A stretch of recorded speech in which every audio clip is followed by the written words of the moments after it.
bedroom fondling my underwear? And if I think about what it felt like to have that guy coming after me in the dark, intent on killing me, then yes, you bet I'm prepared to do that. Avenging angel, indeed, Jack said quietly.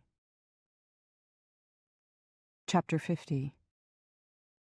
I'm not an avenging angel, Kate said, as she set the nearly empty container on the coffee table. I'm just a person who wants to live. I'd like to die of old age, not— I understand, Jack said quietly. So you'll teach me then? You'll teach me what I need to know to stay alive? I already told you I would. You need to practice getting those blades out, getting those knives opened in an instant. But in the meantime, it's still early. If you'd like, we have time to practice some moves you need to know in order to use those knives effectively. I've got some extra lipsticks. We can use them, right?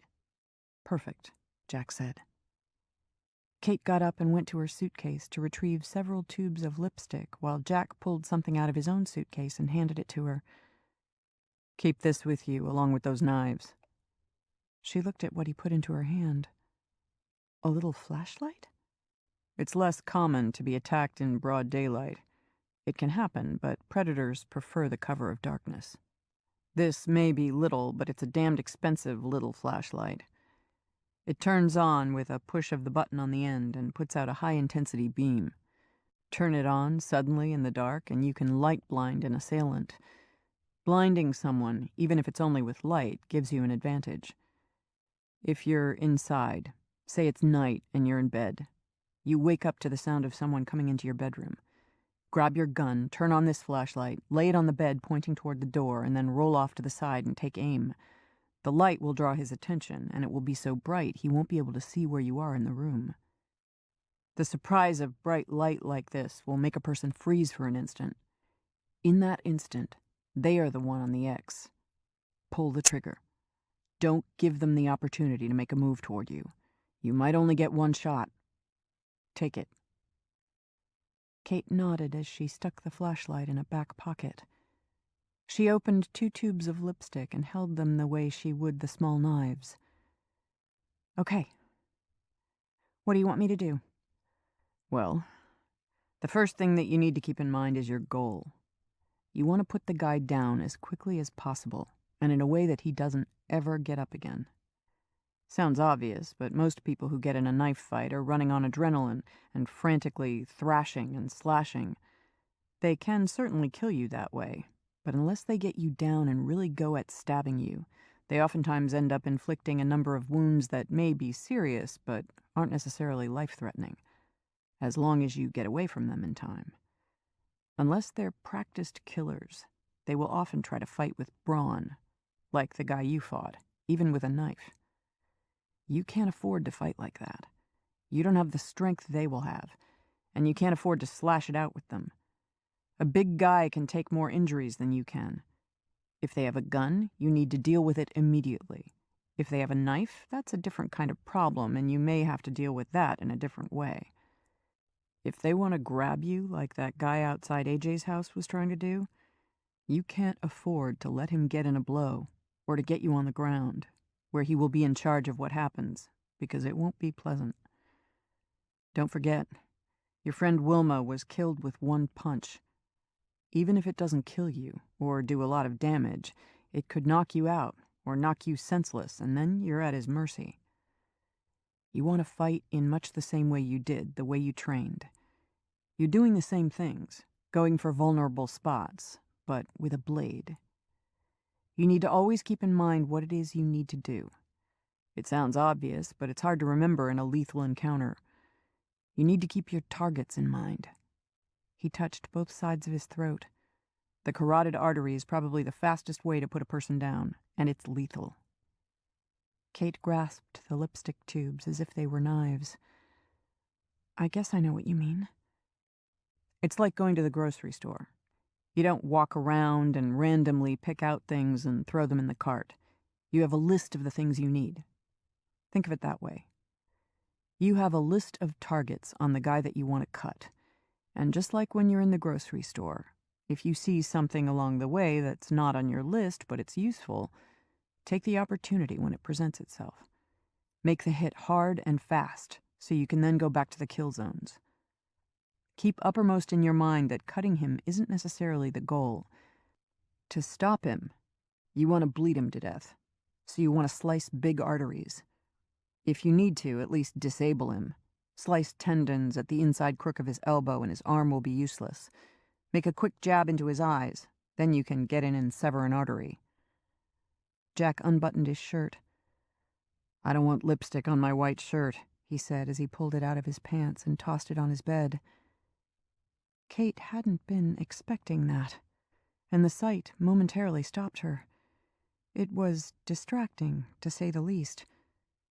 He pointed a finger at her, like he was pointing a gun at her.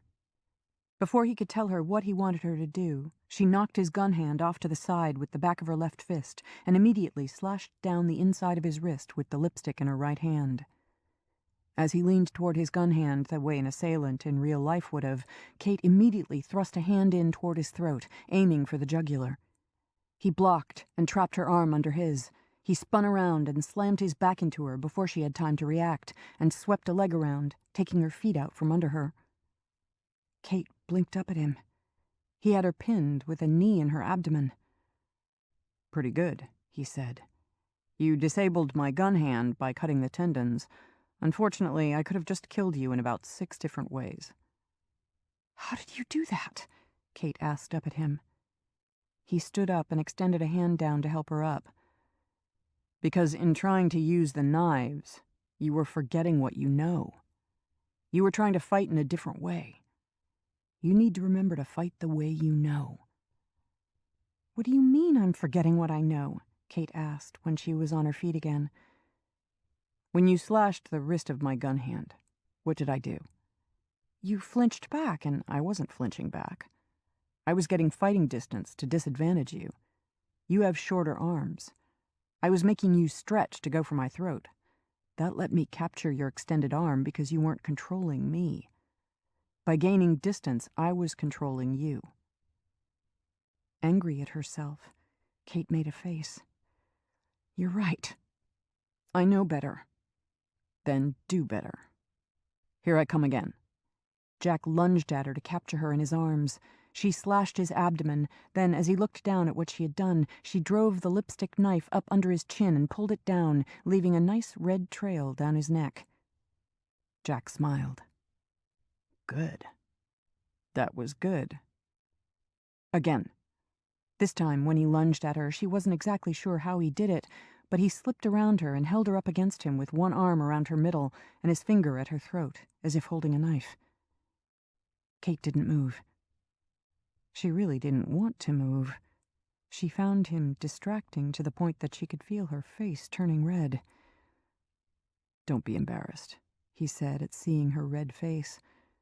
"I kind of tricked you into that move." "Yeah, I guess you kind of did," she said as he released her. She didn't really want him to let her go. With all the frightening things she was learning, she ached for something as simple as being held. Kate reprimanded herself for letting herself be distracted. She reminded herself to put her mind to what he was teaching her. This was life and death, and she couldn't afford to be a bad student. A bad student was a dead student. For the next several hours, they sparred back and forth through the bedroom and sitting room. He coached her on what she was doing, refining her techniques. He showed her how to make moves to get the knife where she wanted it, and how to make a cut instead of delivering a blow. They moved the coffee table aside to give them room. He had her put the lipstick tubes in her pocket, then pretend to walk past so he could attack her from behind. She had to throw him off her and pull her lipstick knives from her pockets to counterattack.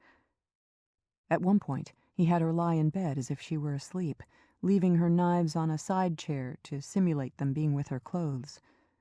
As she lay there, pretending to be asleep, he jumped on her, planting his knees on both sides of her to hold her down under the bedspread. He looked down at her, his face mere inches away. When she didn't move, he said, "How are you going to get out of this?"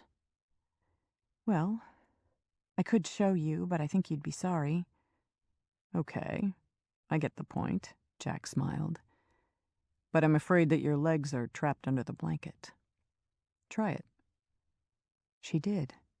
But she didn't have any slack in the blanket, so she couldn't move.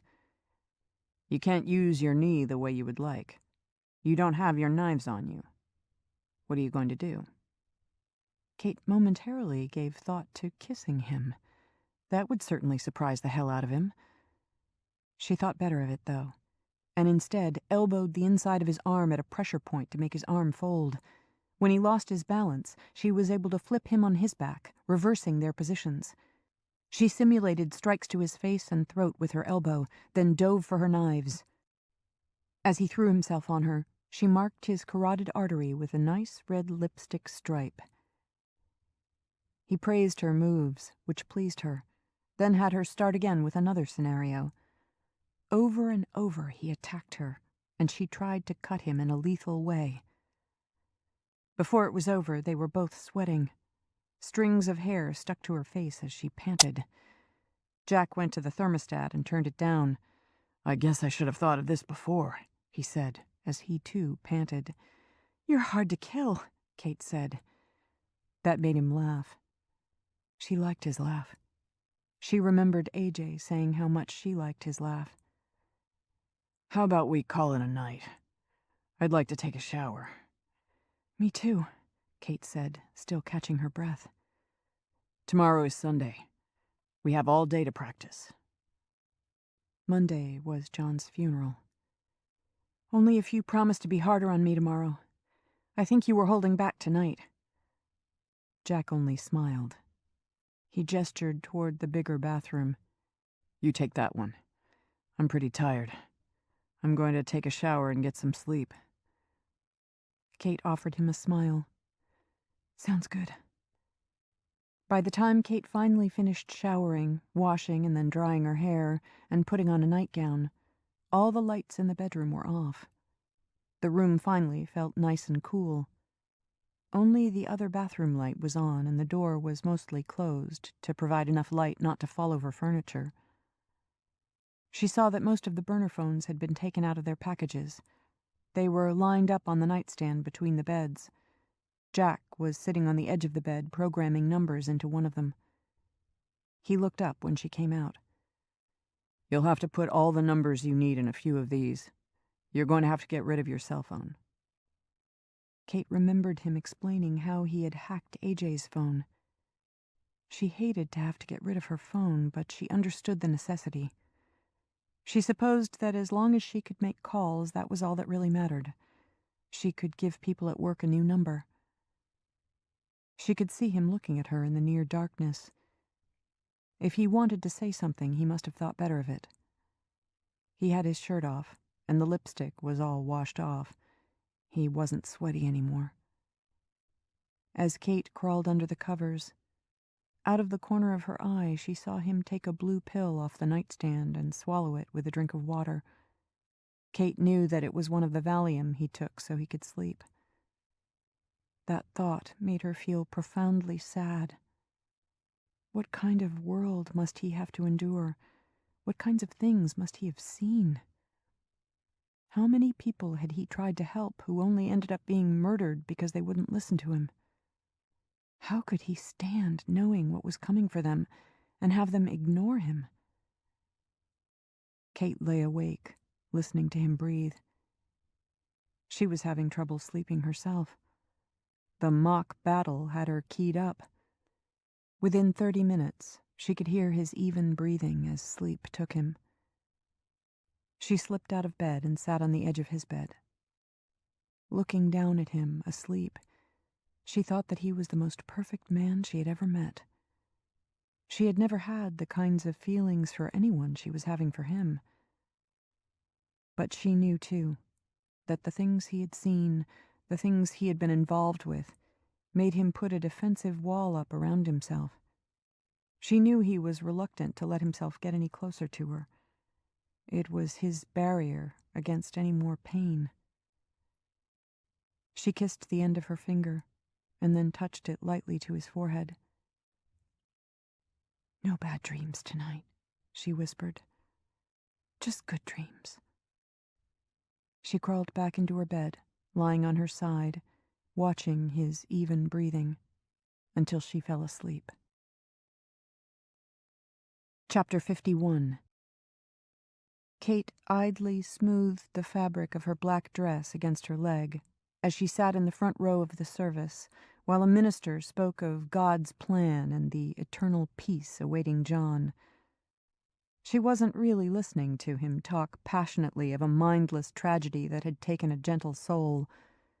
Knowing what she knew, it sounded like ignorant babble to her as she stared at John's closed casket and wondered who might be behind her somewhere, watching her with murderous intent.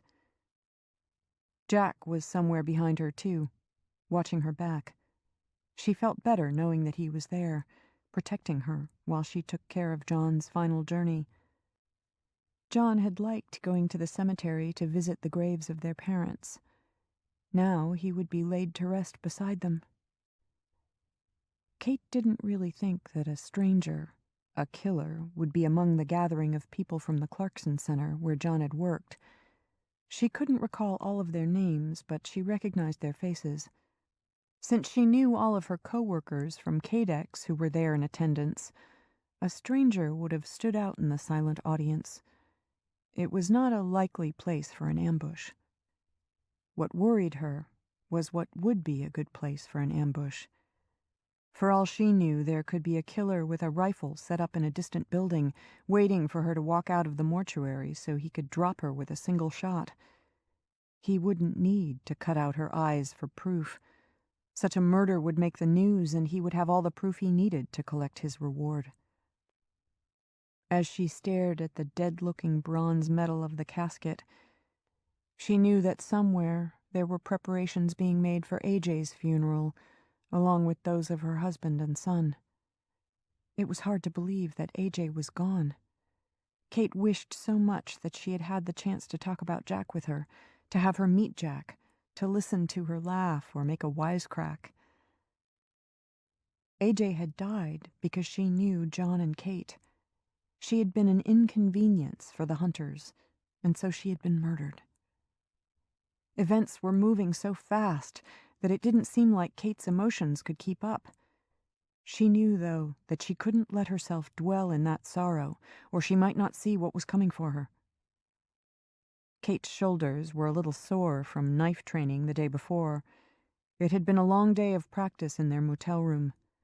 There were fleeting moments when it was fun sparring with Jack, but then the purpose of it all came rushing back in, and it became a grim, determined effort. At first, compared with the ways she had trained her whole life, it had felt confusing and awkward. Somewhere in the afternoon, though, it had come together in a way that fit naturally with what she already knew. Using knives rather than her bare hands became the new normal. The knives felt right in her hand. Even though she needed more practice, the blades were sometimes snapping out with hardly more than a thought. By the end of the day, it was hard to imagine defending herself without the knives. What she had learned from her fight with John and AJ's killer was that while she could fight pretty well, it wasn't good enough. If that man had been any better, or it had lasted any longer, it could easily have ended badly. Kate tried to bring her mind back to John's service, rather than dwelling on killers and fights. To either side of the casket were stands with beautiful sprays of flowers. Some were from the people where John had worked. Some were from people Kate worked with. It was comforting to know that there were people in the world who cared. Good people who had overcome their primitive killer origins and were guided by their better nature. But her newly discovered ability set her apart from those good people in ways she would never have expected. The good intentions of friends, or even law enforcement, would be trailing so far behind where she was on the scale of understanding that they could only drag her down so that harm could reach her. Kate reminded herself that there were cops like AJ that she might be able to confide in. There was also Jeff Steele. He was more than merely a contact with Army intelligence. She wasn't sure, though, if he would understand any of this business with killer DNA or her ability to recognize it. When the minister finished speaking, hushed conversation slowly welled up in the room. People stood, then started toward the front to greet Kate and give her their condolences. A lot of them hugged her and told her how sorry they were, or what a good and decent man John was. One woman with 2 missing front teeth told Kate a funny story about John mistakenly going into the women's bathroom at work. Kate pretended to laugh. She let a number of people take her hand for a moment as they told her how sorry they were. It was a difficult duty to endure. She did it as stoically as possible. Theo gave her a knowing smile as he put a hand on her shoulder. I hope that you will reconsider and take some time off. We can get by without you for a while. Kate forced a smile. Maybe I will. We'll see. Thank you so much for coming. It means a lot to me. It really does. A couple of young men in black suits began gently ushering everyone toward the side entrance as a few other of the staff waited, apparently, to take the casket out to the hearse. Jack, wearing a crisp black shirt, found her and gave her a silent nod to say that everything seemed clear. Bert spotted Kate and Jack standing together. The burly security officer came up to give Jack a wink. I'm glad to see you both together. You make a great-looking couple. Kate didn't have to force a smile. Are you breaking up our engagement? Bert grinned. I bow to the better man and give him my blessings. Jack smiled self-consciously. People shuffled out to their cars, most of them to go home, but a few followed instructions from the people at the funeral home and joined the line that formed up behind the hearse to go to the cemetery. Kate was relieved when she was finally alone in her car with Jack. It was painful to have to greet people, to listen to them say how sorry they were about her brother. She wanted it to be over. The whole time, she couldn't help but think of all of the times in her life that she had been John's guardian, watching out for him, helping him, protecting him. But she hadn't been there to protect him the day a killer had ended his life. How are you doing? Jack asked. As the hearse started away, Kate shifted the car into drive and pulled out behind it. I'm okay. What John had of life was a good life for him. A lot of people like him don't get the chance to live as fully as he did. And, Kate thought, none of them ever had the chance to help save the lives of others the way John did with AJ. There were people alive who never knew that if it were not for John and AJ, they would have encountered a killer. On the slow drive to the cemetery, it started to rain. Streetlights came on. They rode mostly in silence, Jack leaving her to her thoughts. After they wound their way through the cemetery and finally came to a stop at a gravesite, everyone trotted through the rain to gather under a temporary tent.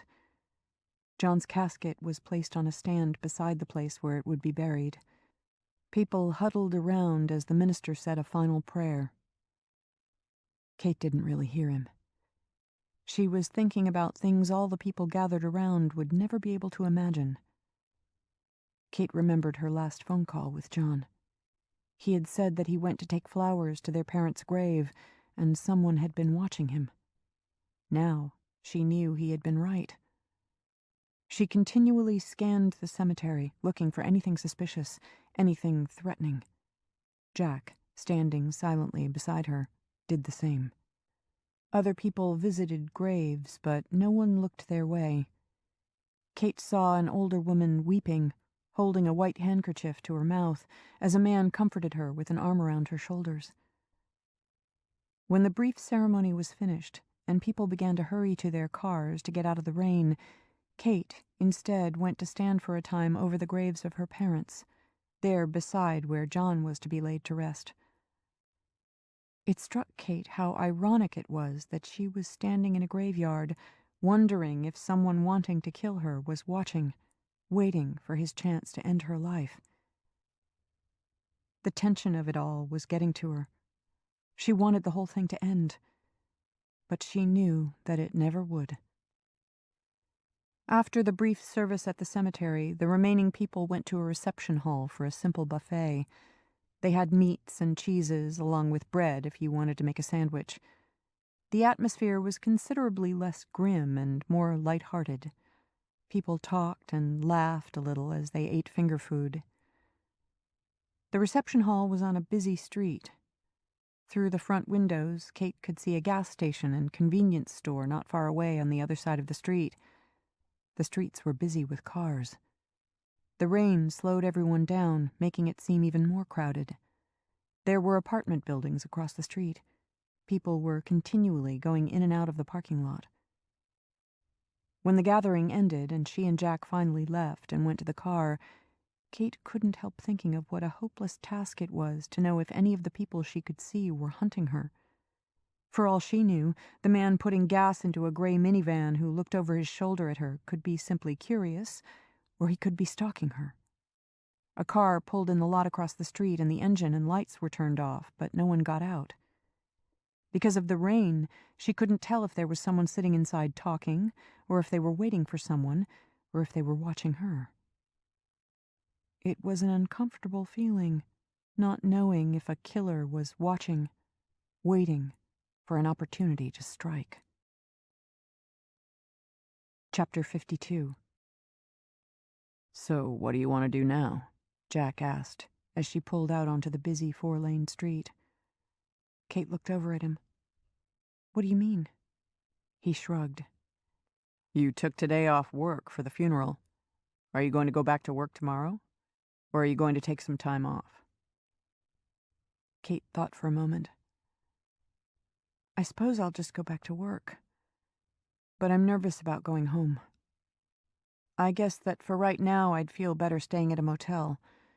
I don't like the idea of sleeping all alone on the X. At work there are people around." "Your photos have only just been posted on the scavenger hunt site. A lot of killers tend to be impatient, like the guy who attacked the woman where you work when he couldn't find you there. Not all of them are clear thinkers. If they go looking for you but can't find you where the information says you are, but you're never there, some of these people will give up." "Some of them," Kate said. "But not all." "Not all," Jack agreed. "And I don't mean to create false optimism, but there is no way of knowing for sure if any killers, much less the super predators, visit the site." "You think that maybe no one else knows about it?" "It's hard to say.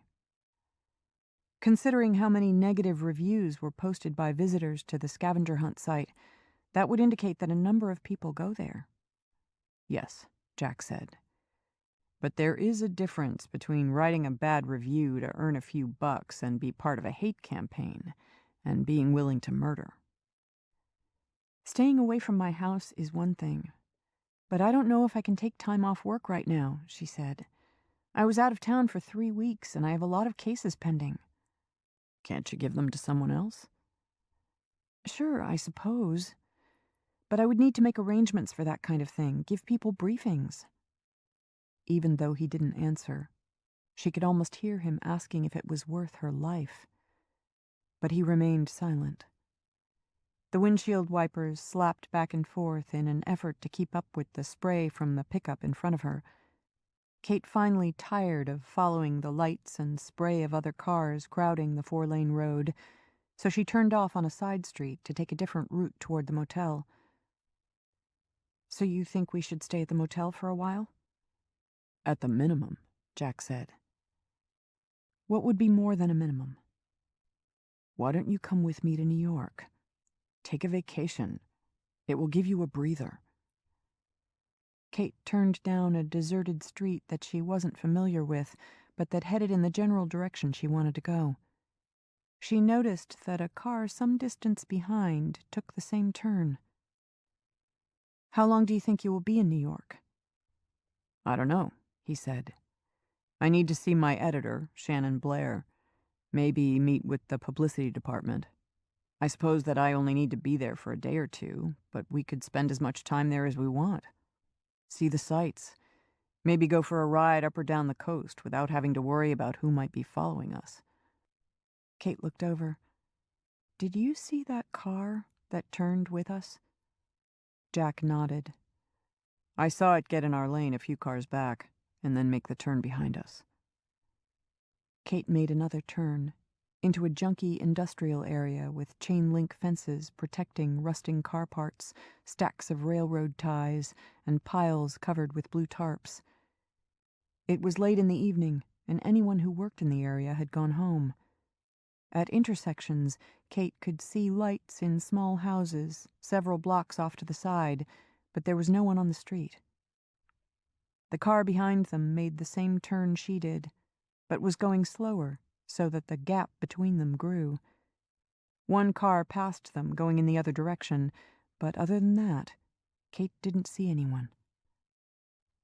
Jack wasn't saying anything. She got the distinct feeling that he was simply going to watch and see what she would do, see how she would handle the situation. Kate made another turn down a deserted side street with empty brick buildings and messy-looking alleys. It was not the kind of neighborhood she would want to have car trouble in. She pulled to the curb, just before the corner. "What are you doing?" Jack asked. "We're having car trouble," she said. "We are?"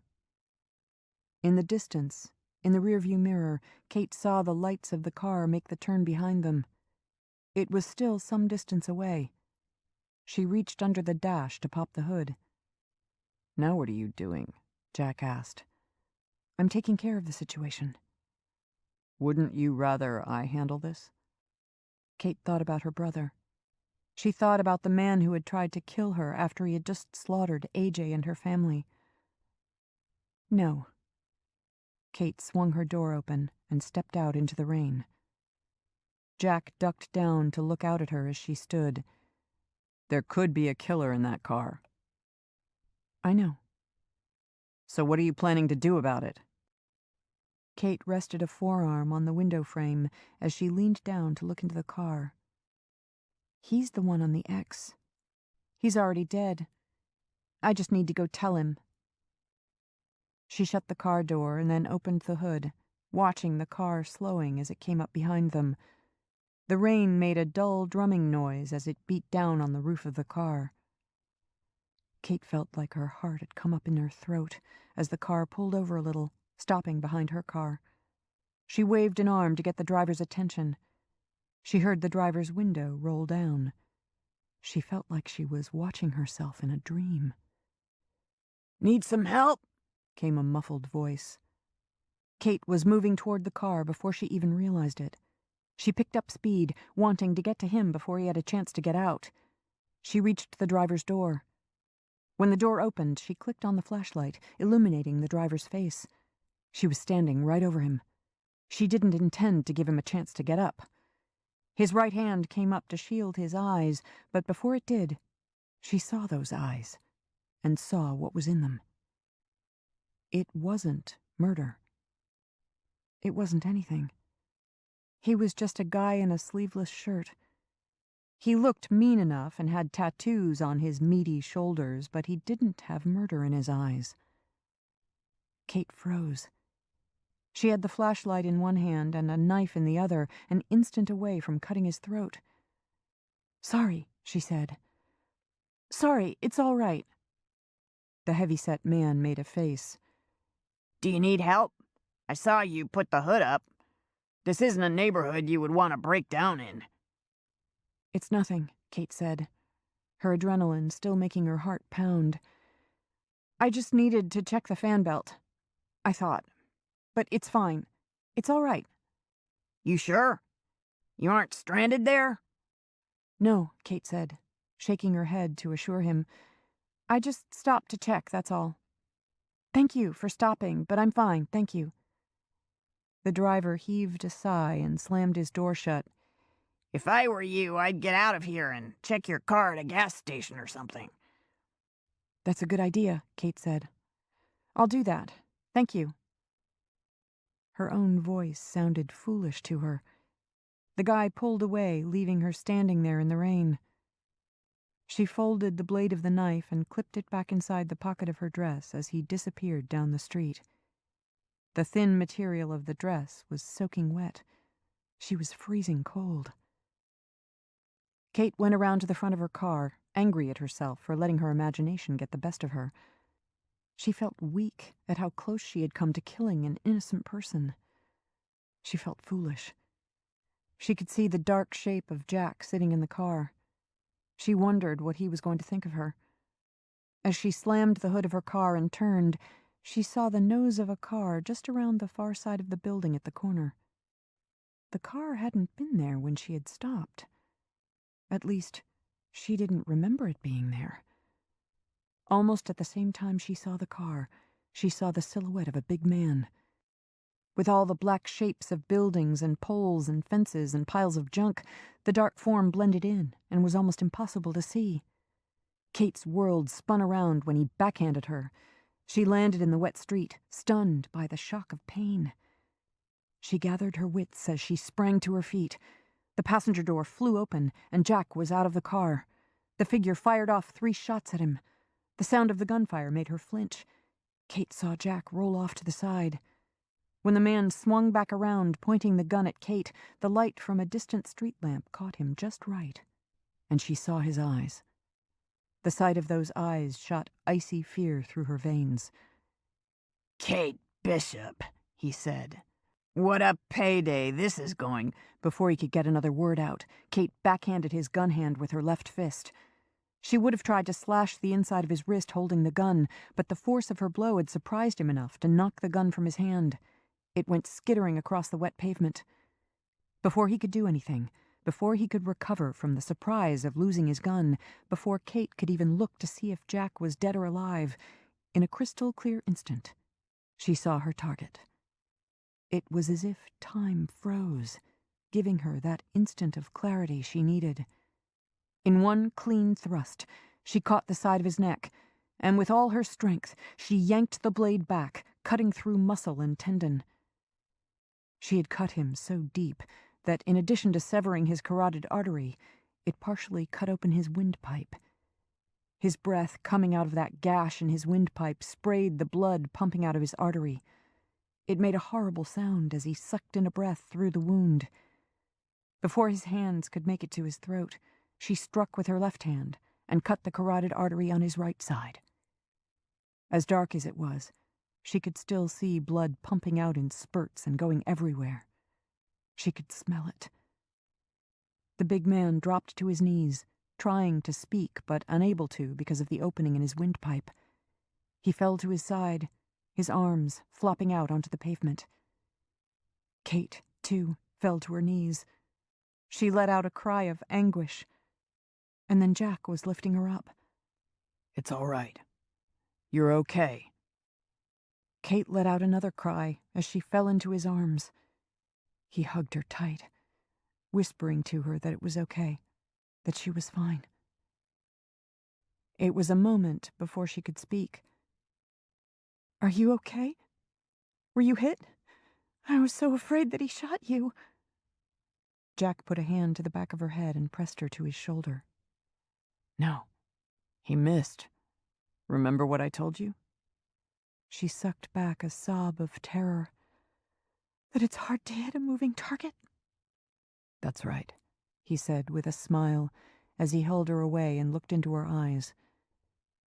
"You did good, Kate. You did everything right." "Did you know he was there?" Jack shook his head. "I hate to admit it, but I didn't see him until you did.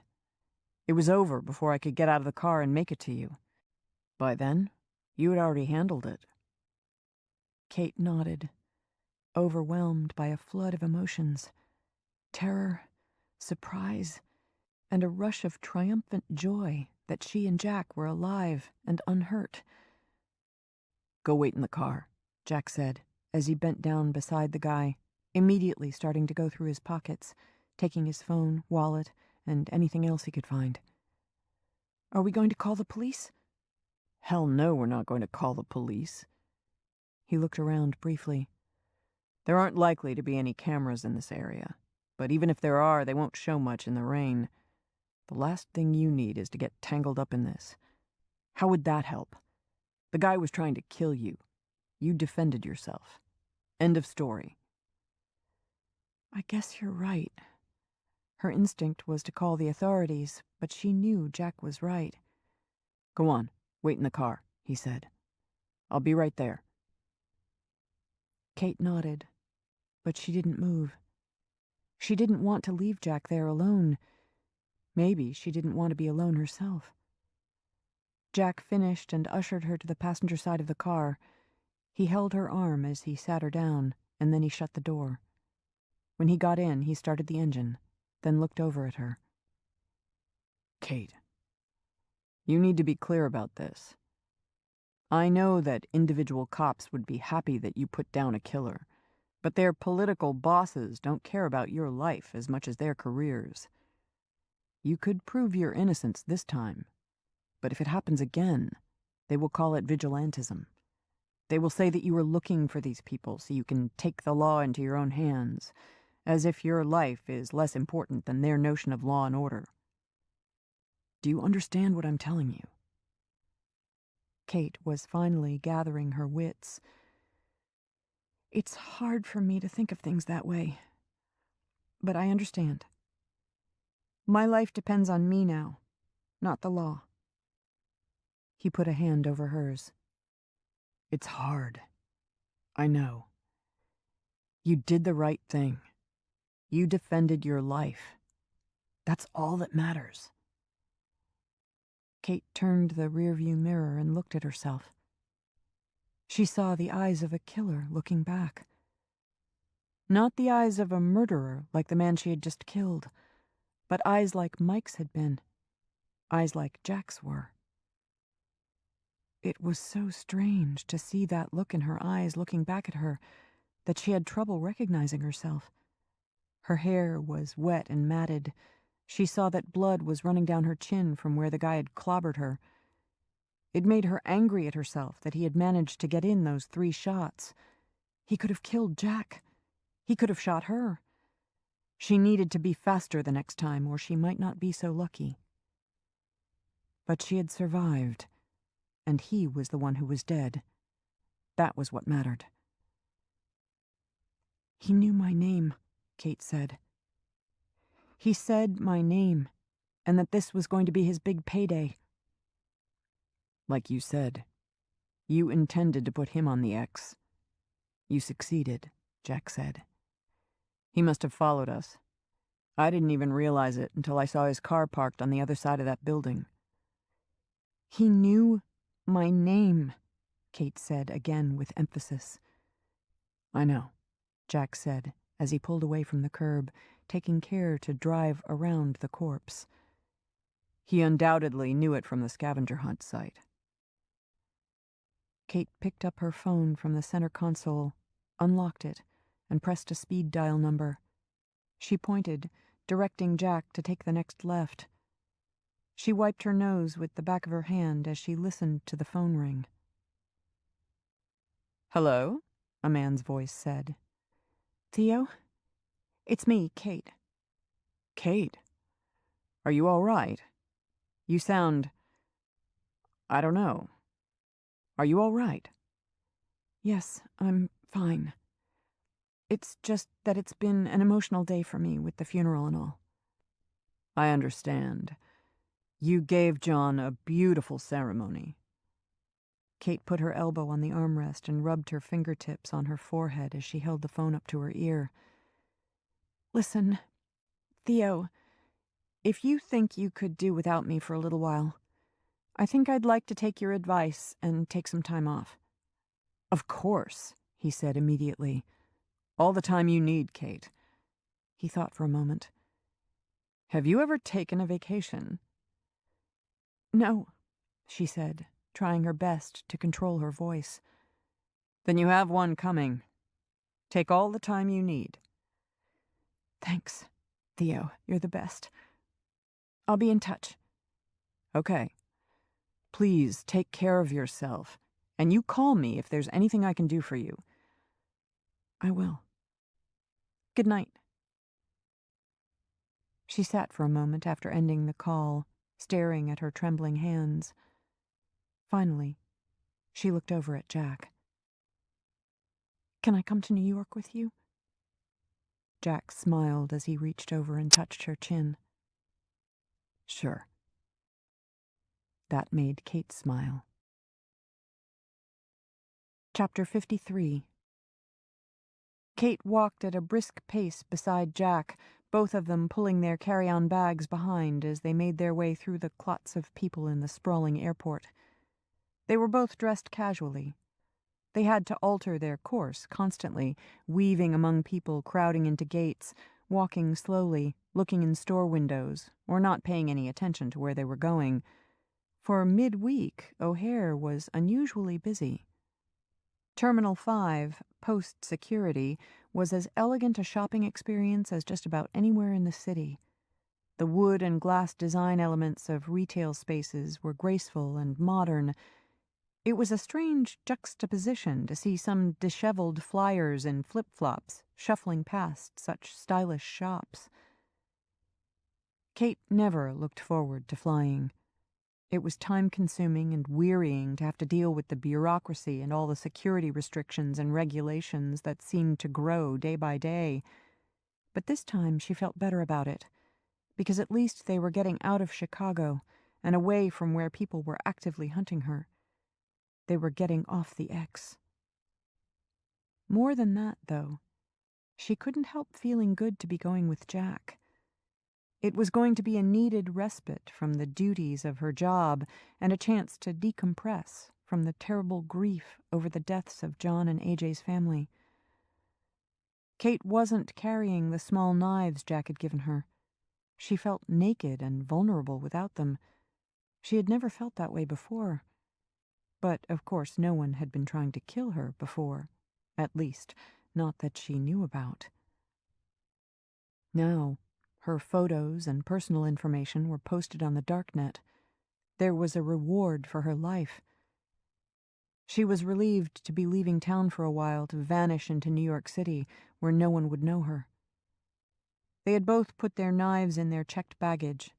Being in security herself, Kate knew that the results of tests conducted by any number of agencies had shown that between 90 and 95% of testers had been able to get guns, knives, and even bombs past airport security with no problem. Jeff Steele had warned her not to be lulled into complacency by airport security and to remain vigilant.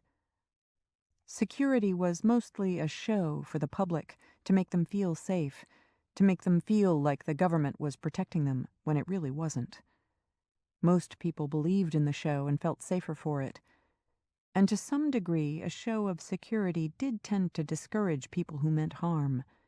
Still, Kate knew from her own work that not everyone was discouraged by a show of security. The chances of security finding their knives in a carry-on bag were slim, and since they were so small, the most they were likely to do would be to confiscate them. Jack didn't want to take that risk for no good reason. He said that she already knew how to fight, and just about anything could be used as a weapon, even a rolled-up magazine. He said it was better to remain unnoticed by authorities. Besides, there was a lot of security in airports, both security you could see and security you couldn't see. Kate had gotten used to having the knives on her. Jack had given them to her to help keep her safe. Because of that, they had taken on a meaning of their own. They were symbolic as well as defensive, especially after the time he spent teaching her to use them, and especially after they had saved her life the day of her brother's funeral. As they walked past a gate for Air France, a man on crutches was being allowed to board before anyone else. He was in a tan jacket and had a dark blue backpack. As he went past the boarding kiosk, he looked back, scanning the crowd. His gaze briefly met Kate's. When she looked into the man's dark eyes, Kate stopped dead in her tracks. He obviously didn't recognize her ability by looking into her eyes, because he didn't show any reaction to seeing her. But she certainly reacted to him. Jack stopped beside her and glanced in the direction she was staring. "Kate?" Kate. Transfixed, she hardly heard him. Her mind filled with images. His grip tightened on her arm, and he kept his voice low. Kate. Look at me. She blinked and looked into his eyes. Do you see something? He asked. In the chilling grip of fear that kind of eyes always gave her, she struggled to find her voice. Yes. Then walk. What? Walk. He squeezed her arm harder. Kate, you need to walk. Once they started away, he leaned closer. What did you see? A man on crutches, in the tan jacket, just going into the jetway, she said, looking back over her shoulder as Jack dragged her farther away. He's planning to kill the people on that plane. Jack paused. Are you sure? He pulled her to the side, out of the way of the churning rivers of people. Kate, are you sure? She looked back at him. Dead sure. He is planning to kill all the people on that plane. When he continued to stare at her, she tilted her head toward him. I'm positive, Jack. Jack stared at her for a few brief seconds longer. He glanced back toward the Air France gate and then pulled out a cell phone. He pushed the number at the top of the speed dial list. Someone answered after the first ring. Get me Dvora Artsy. This is an emergency. Jack gave his name and then rattled off a series of numbers and letters, obviously a code. Almost immediately, someone else got on the line. Dvora, it's Jack Rains. I have an emergency. I'm at O'Hare Airport in Chicago, Terminal 5. I'm with a subject. She just identified a man getting on an Air France plane. Jack looked over the heads of people moving through the busy aisle to the gate number diagonally across the concourse. Gate M12. He listened, and then tipped the phone down away from his mouth to speak to Kate. Describe him. Kate leaned in, putting her mouth close to the phone. 5'10", on aluminum crutches, tan jacket, dark blue backpack, short black hair, clean-shaven, silver bracelet on his right wrist. As Kate leaned back, Jack listened to the woman ask something. He looked up. She wants to know how sure you are. Kate twitched a frown. I'm positive.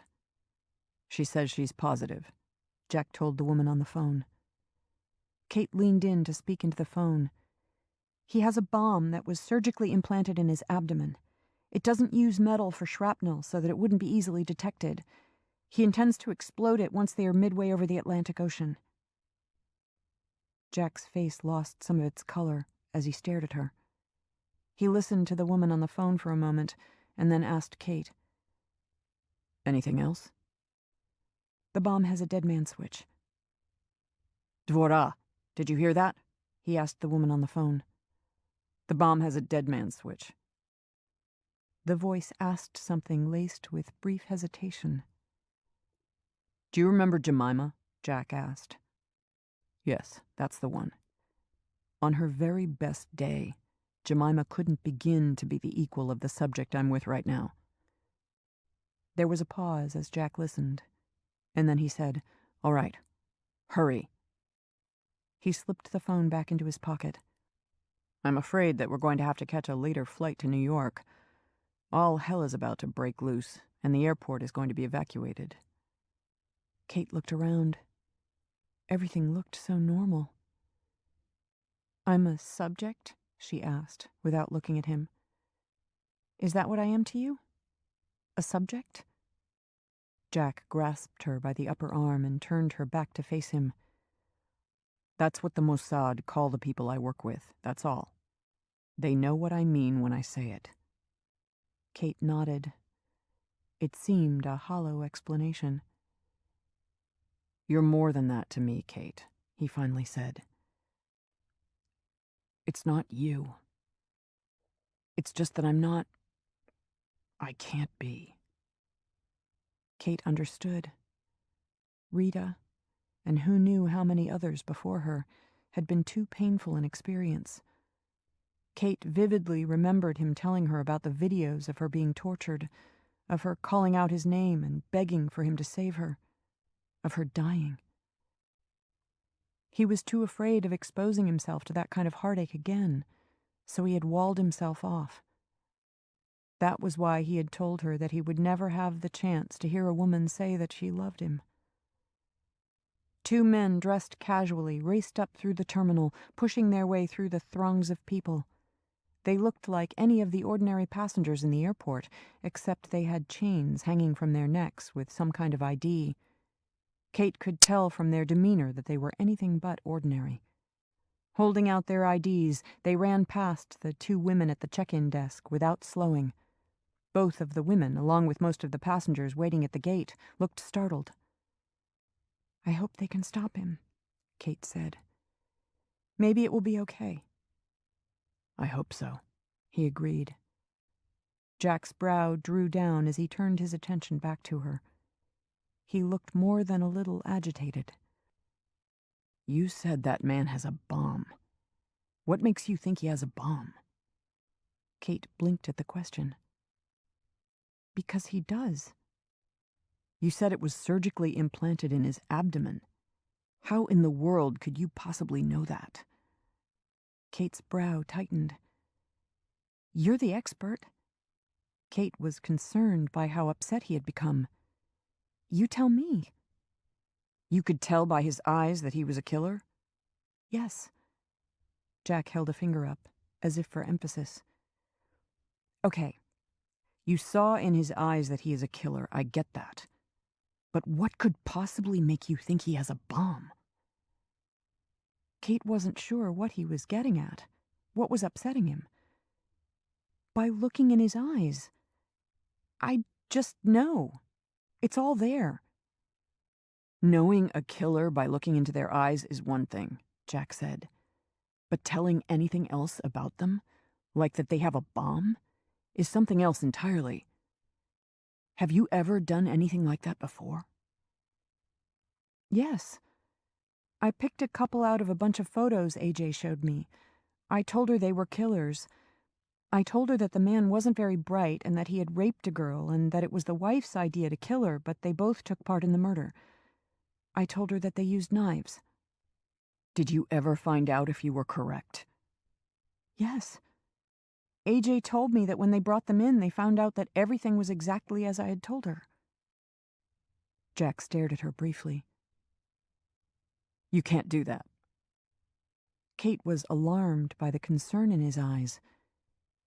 "What do you mean I can't do it? I just told you I did. You're the one who came to find me because I can identify murderers by looking at their eyes." "Know that they are a murderer, yes, but that's all. You can only tell that they're a killer. You can't tell anything else by looking into their eyes." "Yes, I can," she insisted. Just then, two muffled shots rang out in quick succession, almost together. Jack put his hand behind her head and protectively pulled her toward him. "That's air marshals." An instant later, another shot. Jack looked toward the Air France gate. Kate looked back too.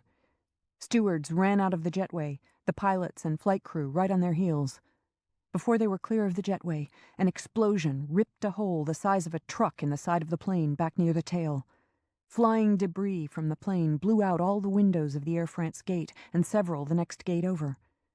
Pandemonium erupted as glass flew through the crowds of screaming people.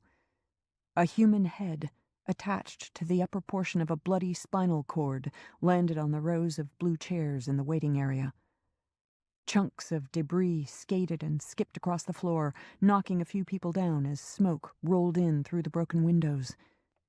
It seemed like everyone was screaming and running. The tail of the plane, lifted a little by the explosion, settled down at a crooked angle. The two air marshals stumbled out of the jetway, both covered in blood. Men with long guns forced their way upstream as most people parted to make way. Other men ran in with dogs on leashes. Police appeared, directing panicked people back away from the area. The passengers who had been waiting to board scattered. Everyone in the terminal started running, a good many of them screaming. Jack circled his arm around Kate's waist and started her walking back the way they had come, moving her into the river of people going the way they were being directed by police. "Like I told you," he said. "The place is going to be evacuated." "Like I told you," Kate said. "The guy had a bomb." He looked down at her. His face hadn't regained its color. "You just saved several hundred lives." Kate frowned at his odd expression. "Did I just also do something that you didn't think I should be able to do?" "You sure as hell did." Chapter 54. Jack pointed. "There." Kate craned her neck and saw an older, lanky man in a black suit standing in a line with other men of every size, shape, and color, dressed in similar black suits and white shirts, all holding up a piece of paper or an iPad with a name on it. The lanky man's iPad said Rains. They followed the limo driver through the airport outside to a shiny black SUV standing at a curb in a limousine-only area. The streets and parking looked like they were all too small to accommodate the volume of modern life. After hours of looking out at an empty sky and soft layers of clouds, it felt strange to be hemmed in by the hard shapes of buildings and congested streets packed with traffic. Shannon Blair, Jack's editor, had arranged for the limo to pick them up. She had told Jack that she was eager to see him the following day. In the meantime, she said that she insisted on getting them a beautiful suite near Gramercy Park, which she said was one of the most lovely spots in the city. Kate was just relieved to be away from places where she was being hunted. Shannon Blair told Jack she was looking forward to meeting the young lady he brought with them, having been at least somewhat responsible for them meeting, since she had been the one who put AJ in contact with Jack. It felt good to sit at last in the relative quiet of the back seat. It was nice to have someone else drive and negotiate the heavy traffic. The hours of jet engine noise had been tiring, leaving Kate with a dull headache. Fortunately, the flight had been routine. It had taken 2 days before O'Hare Airport was cleared to reopen. Airline schedules were struggling to get back to normal, and they had been fortunate to catch another flight. Kate had been relieved to finally make it out of Chicago. While waiting for a flight, they had stayed in a hotel near the airport. Jack hadn't wanted to take any chances, so he had used another fake ID.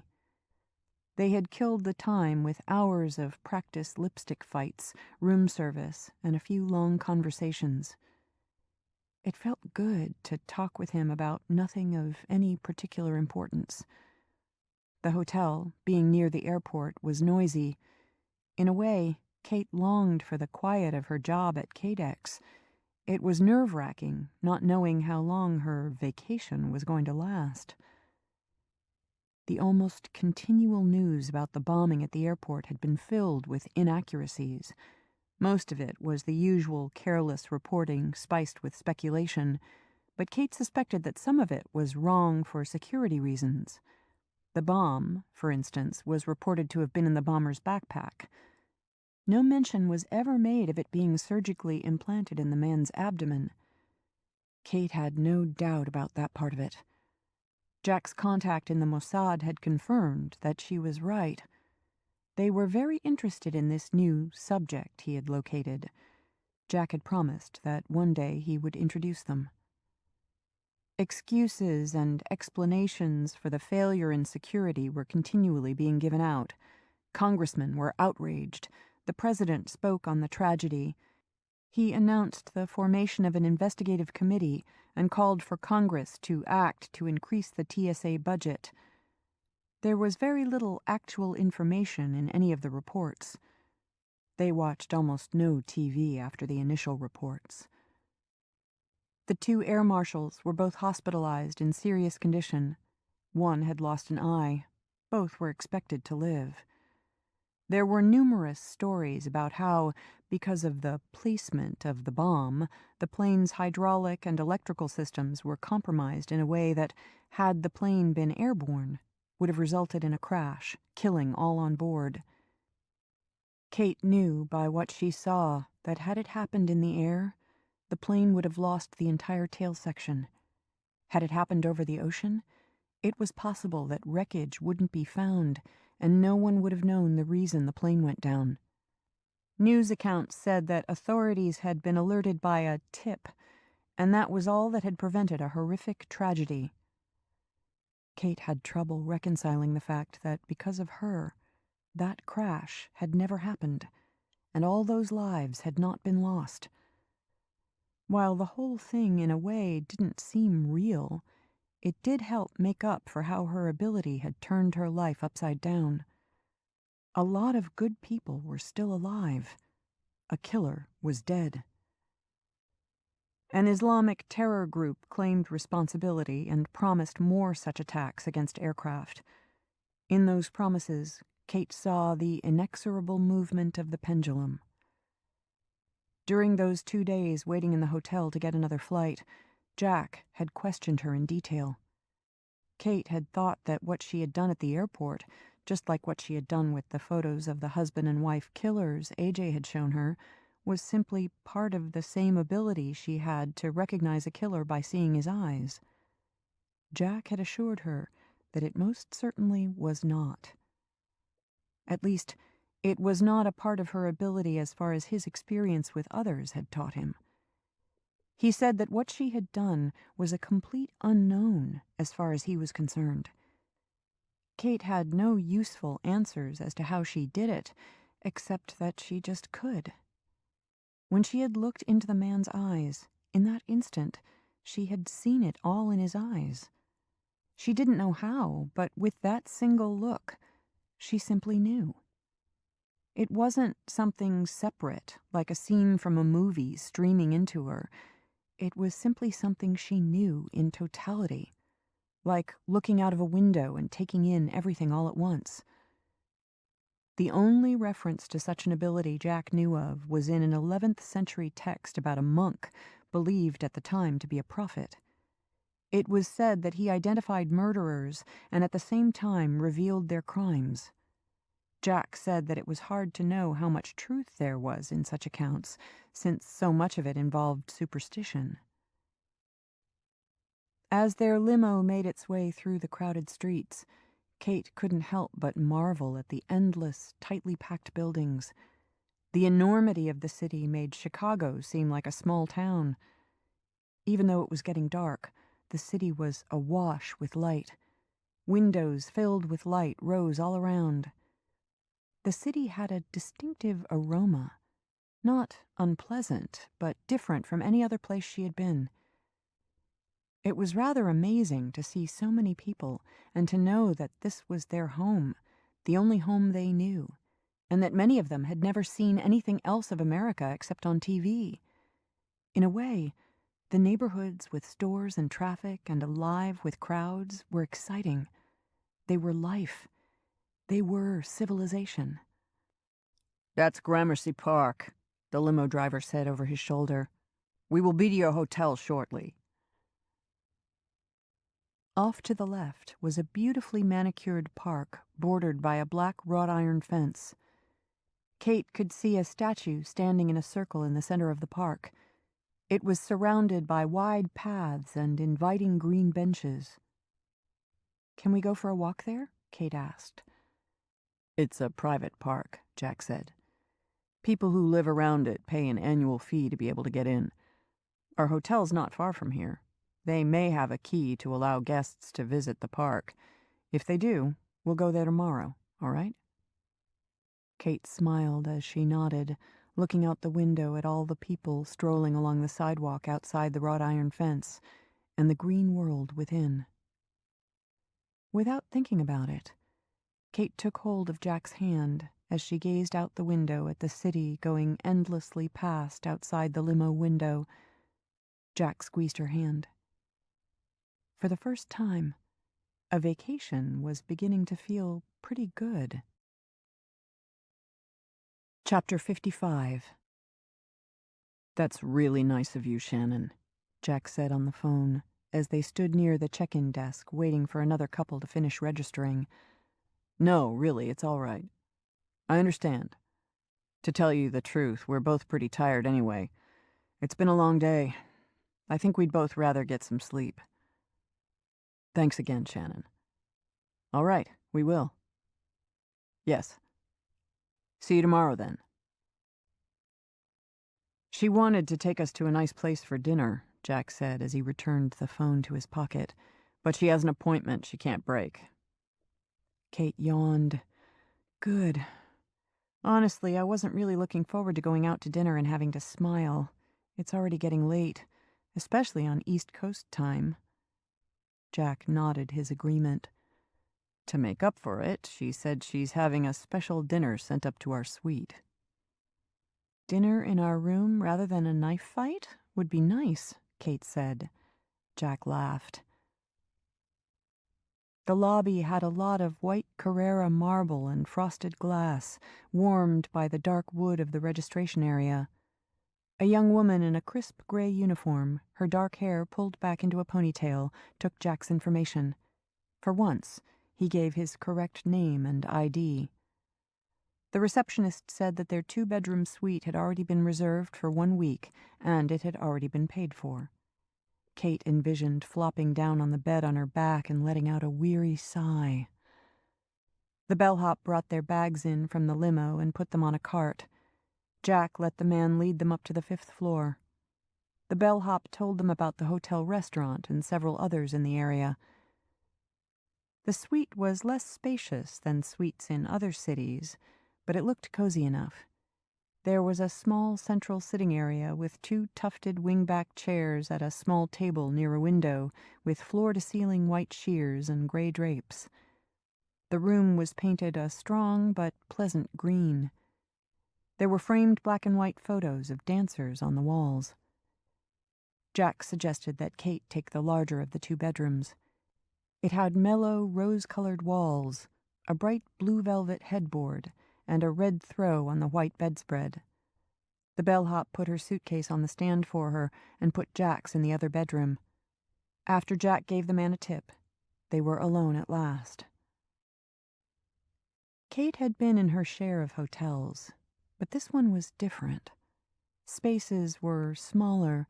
It felt old. The noise of the city was a presence in the room, part of the feel of the place. Still, it was attractive and quite lovely.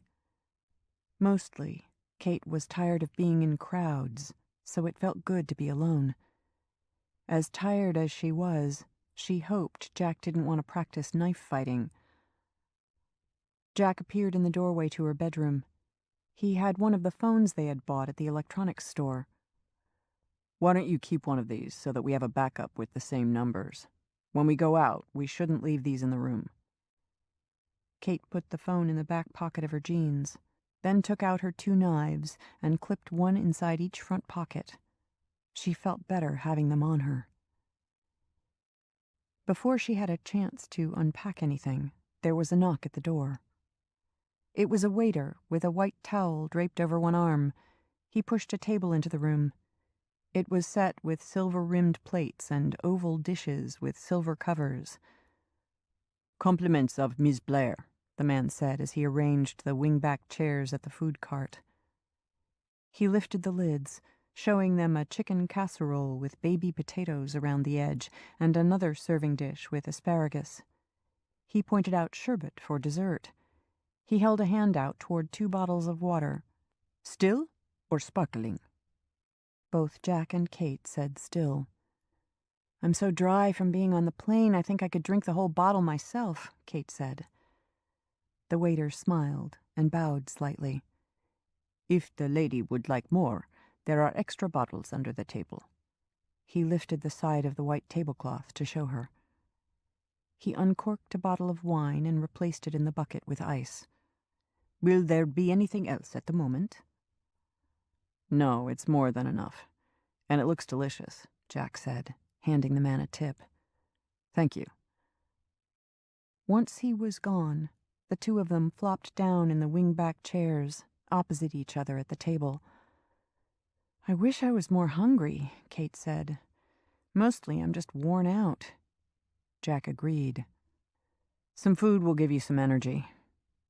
They both downed their glasses of water, and Jack poured more. He also poured them each a little bit of wine.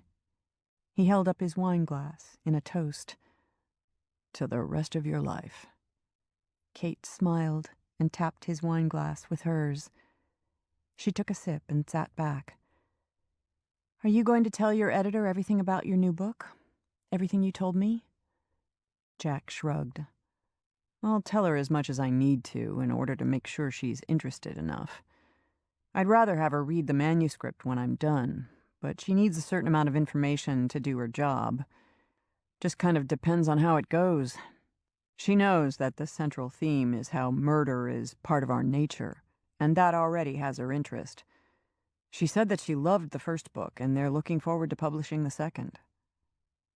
Jack poured himself another glass of water. Kate held hers out for a refill. As she drank it down, Jack put some chicken and a couple of little potatoes on a plate for her. Kate leaned back as she let out a heavy sigh, not realizing how tired she was from the long day. She didn't know if she had the energy to pick up her fork. She saw Jack slump back in his wingback chair. She was having difficulty focusing her vision. Her head rolled to the side. She saw her glass slip from her hand to the floor. It didn't seem to matter. The room closed in around her as she felt herself slipping away. A distant sense of terror tried to get her attention, but dimmed to little more than a thick, incomprehensible whisper. She strained to remain conscious, but she could feel it fading away from her. Everything was getting fuzzy. She blinked, trying to make her eyes focus. Something cast a shadow over her.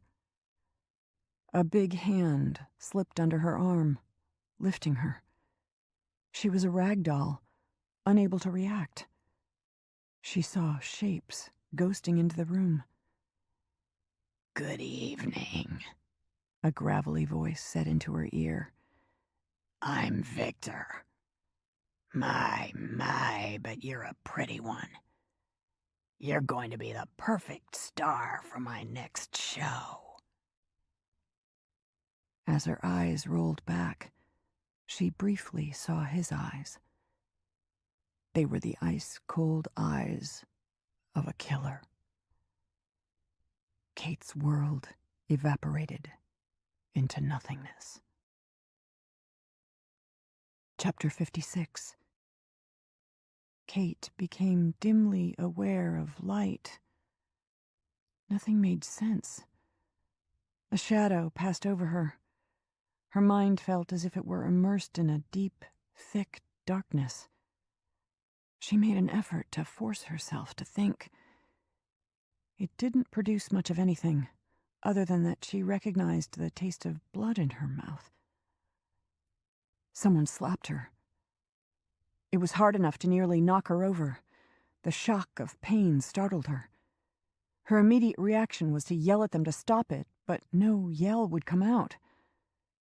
The sting of the slap started to sharpen her senses back into focus a little. She realized that she was sitting, but for some reason she couldn't move her arms. Her shoulders hurt. Her first thought was that she was paralyzed. She tried, and was relieved to at least be able to move her fingers, but her arms remained trapped behind her. She couldn't move them even a little. A second slap came out of nowhere. The force of it was hard enough to knock her and the chair over. Her head banged on the floor, instantly giving her a headache. Someone leaned down and tipped the chair, with her attached to it, back up, and planted it on the floor with a hard thump. "Wakey, wakey. Sweet dream time is over." She had heard that gravelly voice before, but couldn't remember where. Kate squinted against the harsh light. Wherever she was, it was mostly dark all around her. The only light in the place was the one shining on her. Smelly hands reached in and squeezed her cheeks. "Smile for the camera." The man, squeezing her cheeks, shook her face. Come on, smile. It's showtime. He had a stocking mask over his head, with holes cut out for the eyes in his mouth. He leaned down and put his face close in front of hers. Feel free to scream for the camera. After all, you're the star, and the star always screams. Kate was momentarily confused as to whether or not she was awake or asleep in some kind of bizarre dream. And then he twisted her left nipple until she did scream, an involuntary, helpless cry of pain that felt like it was shrieking up from her soul. The more she screamed, the more he twisted. The shock of pain brought her wide awake and brought tears to the scream. The sharp agony of it radiated through her entire chest as he kept at it until she was sure he intended to rip it off her breast. The man finally let go and stepped away from her. Kate shivered, panting under the agony of lingering pain, wanting nothing so much as to be able to put a comforting hand over it. As her wits came back into focus, she realized that she was in trouble. But she was having a hard time making sense of how she came to be in the dark room. There was a camera on a tripod not far off in front of her. The red light was blinking. She was being recorded. Beyond the camera was a dark metal table with a collection of items on it, but she couldn't tell what any of them were. She looked around and could see little more than a few glimpses of dark walls. There was a closed metal door she could just see over her left shoulder. "Who are you?" she asked. Her voice sounded strange, hoarse and dry. "Where am I?" The man turned back. He grinned. His 2 middle teeth on the bottom were missing. The rest were dark yellow. He looked like nothing so much as a homeless derelict. Something told her he was something else entirely. I'm Victor, he said in a cheerful tone, as if happy to make her acquaintance. Kate vaguely remembered someone saying that name in their hotel room. She couldn't understand why she wasn't in the hotel. She could only remember being there. "Where's Jack? I need to see him. What have you done with him?" Me? Nothing. He is for someone else. You are for me. Kate spit blood to the side. It still didn't seem real. With the way her mind was swimming, it felt like some kind of drug-induced hallucination. "What are you talking about?" He cocked his head as if she were dense. Jack Raines is meant for someone else. You, Miss Bishop, are here to entertain me and my audience. A wave of dread washed through her when he gestured at the camera. "Where's Jack?" Kate screamed at him. He looked amused. The founder of our little website has taken him somewhere for a private conversation. Website. She realized who Victor was. He was the one who provided date rape drugs for Sid. It all came rushing in. He was the one who had tortured and killed Rita. "What are they doing with him?" She knew it was foolish to ask the question, but she couldn't help herself, as if it would somehow slow events from their headlong rush. Probably pulling his intestines out a foot at a time, Victor said with a wicked grin. Wrapping them around a stick. He shrugged again and cocked his head. Maybe something else just as fun. That's not up to me. You are the one up to me. You belong to me now. "Why are you doing this to us?" He shook a finger at her face. Jack Raines is a dangerous man. You're nobody. You're only here to entertain me and my fans.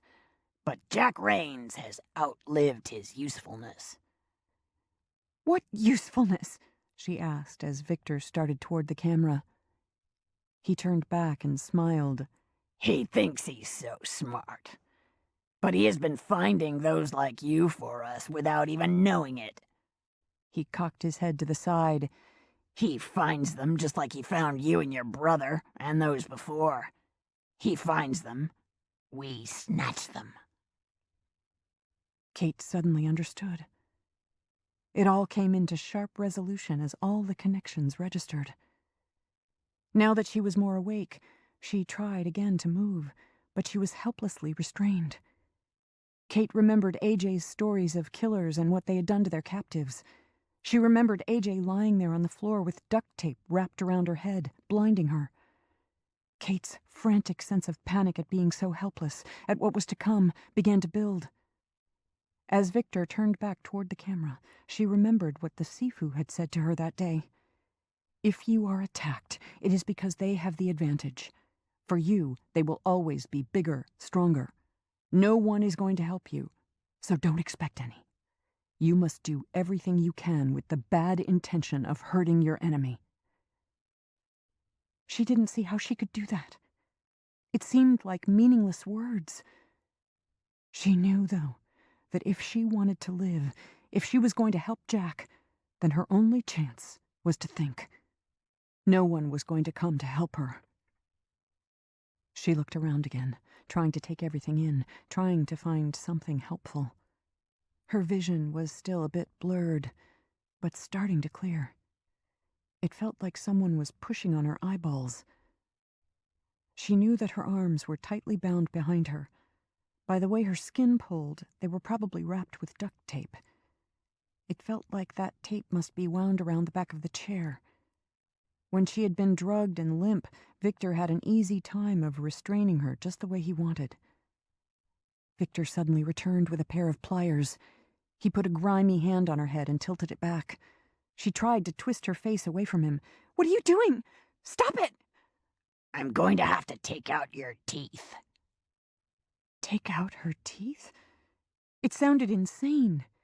Kate twisted her head from side to side. "No! Stop it!" she yelled.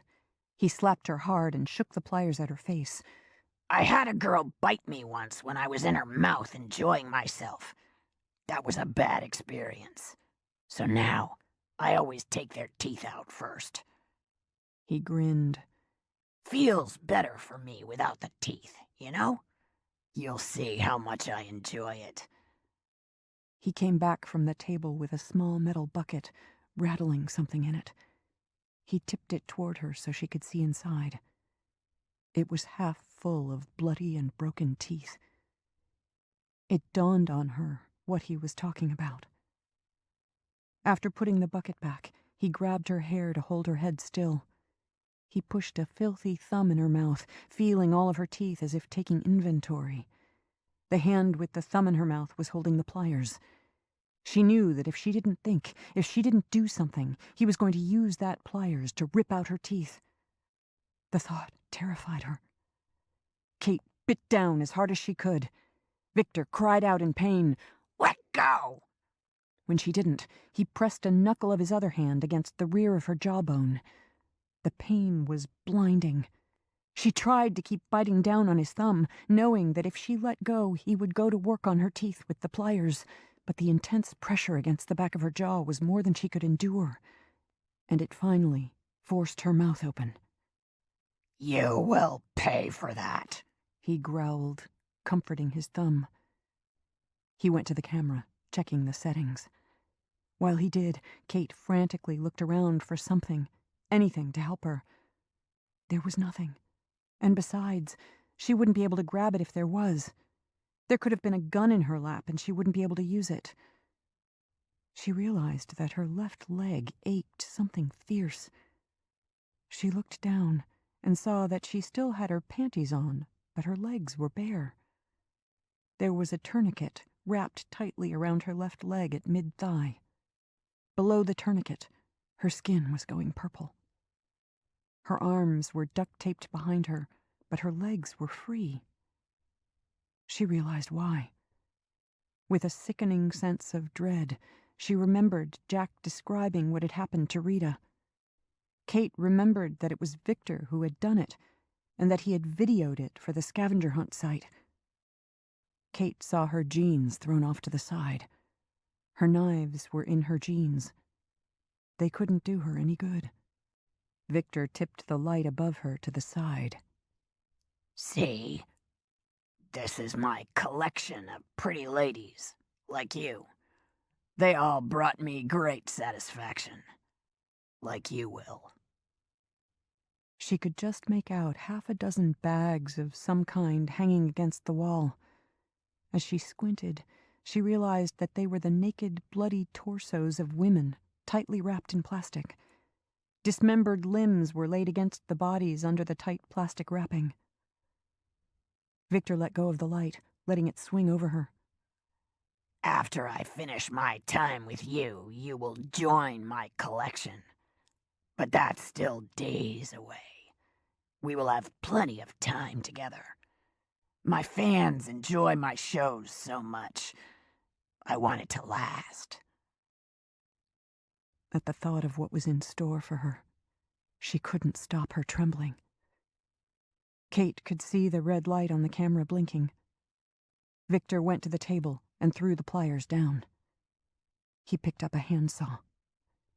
He returned and knelt down beside her. She could see his murderous eyes through the holes cut in the stocking cap. Since you are going to be difficult, I'll wait to pull your teeth until later. Once you're more cooperative and don't thrash around as much, your mouth will be more useful then. His grin was as evil as anything she had ever seen. Victor gripped her knee in a powerful hand.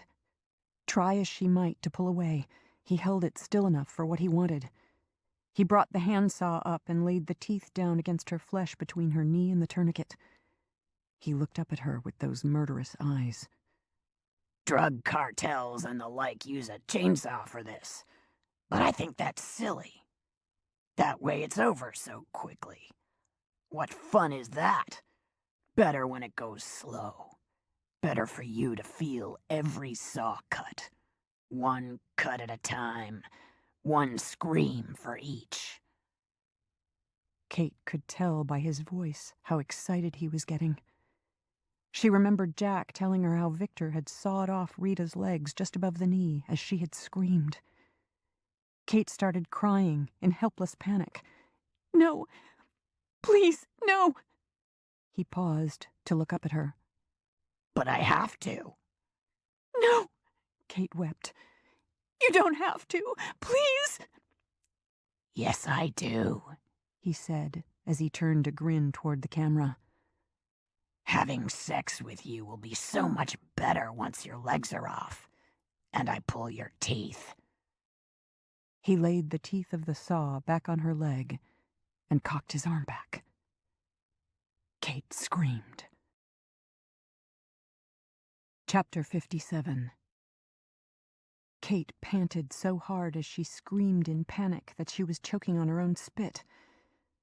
Through her panic, some part of her that wanted to live forced her to think. Begging a killer was what all victims did. They always begged, always. It never helped. Killers wanted their victims to beg, to scream, to cry in terror. If there was something she could do that might save her, it wasn't going to be begging. If she didn't do something, she and Jack were both going to die. As hard as it was, she forced herself to stop begging. "Your camera just went off," she said. Victor paused before taking the first saw cut and frowned up at her. What? "Your camera just shut off," Kate said through gasping tears. "The battery must be dead. Your audience is going to miss this." Victor shielded his eyes from the overhead light as he tried to see the camera. Kate could just make out the red light flickering, but for some reason he couldn't see it. Or maybe her suggestion was enough to make him fear she was right. He rose up and walked across the room to the camera. Kate's arms were taped tightly behind her back, taped to the old wooden chair, but her bare legs were free. He wanted them free so he could saw them off. He wanted her to struggle and kick while he cut them off. He liked his victim to struggle. As Victor fiddled with the camera, cursing to himself, trying to check if it was working, Kate swung her legs, rocking the chair onto its front two legs. She took one more big rock and rolled forward until she was standing on her feet. She was bent over at the waist, with the chair taped to her back, but she was standing.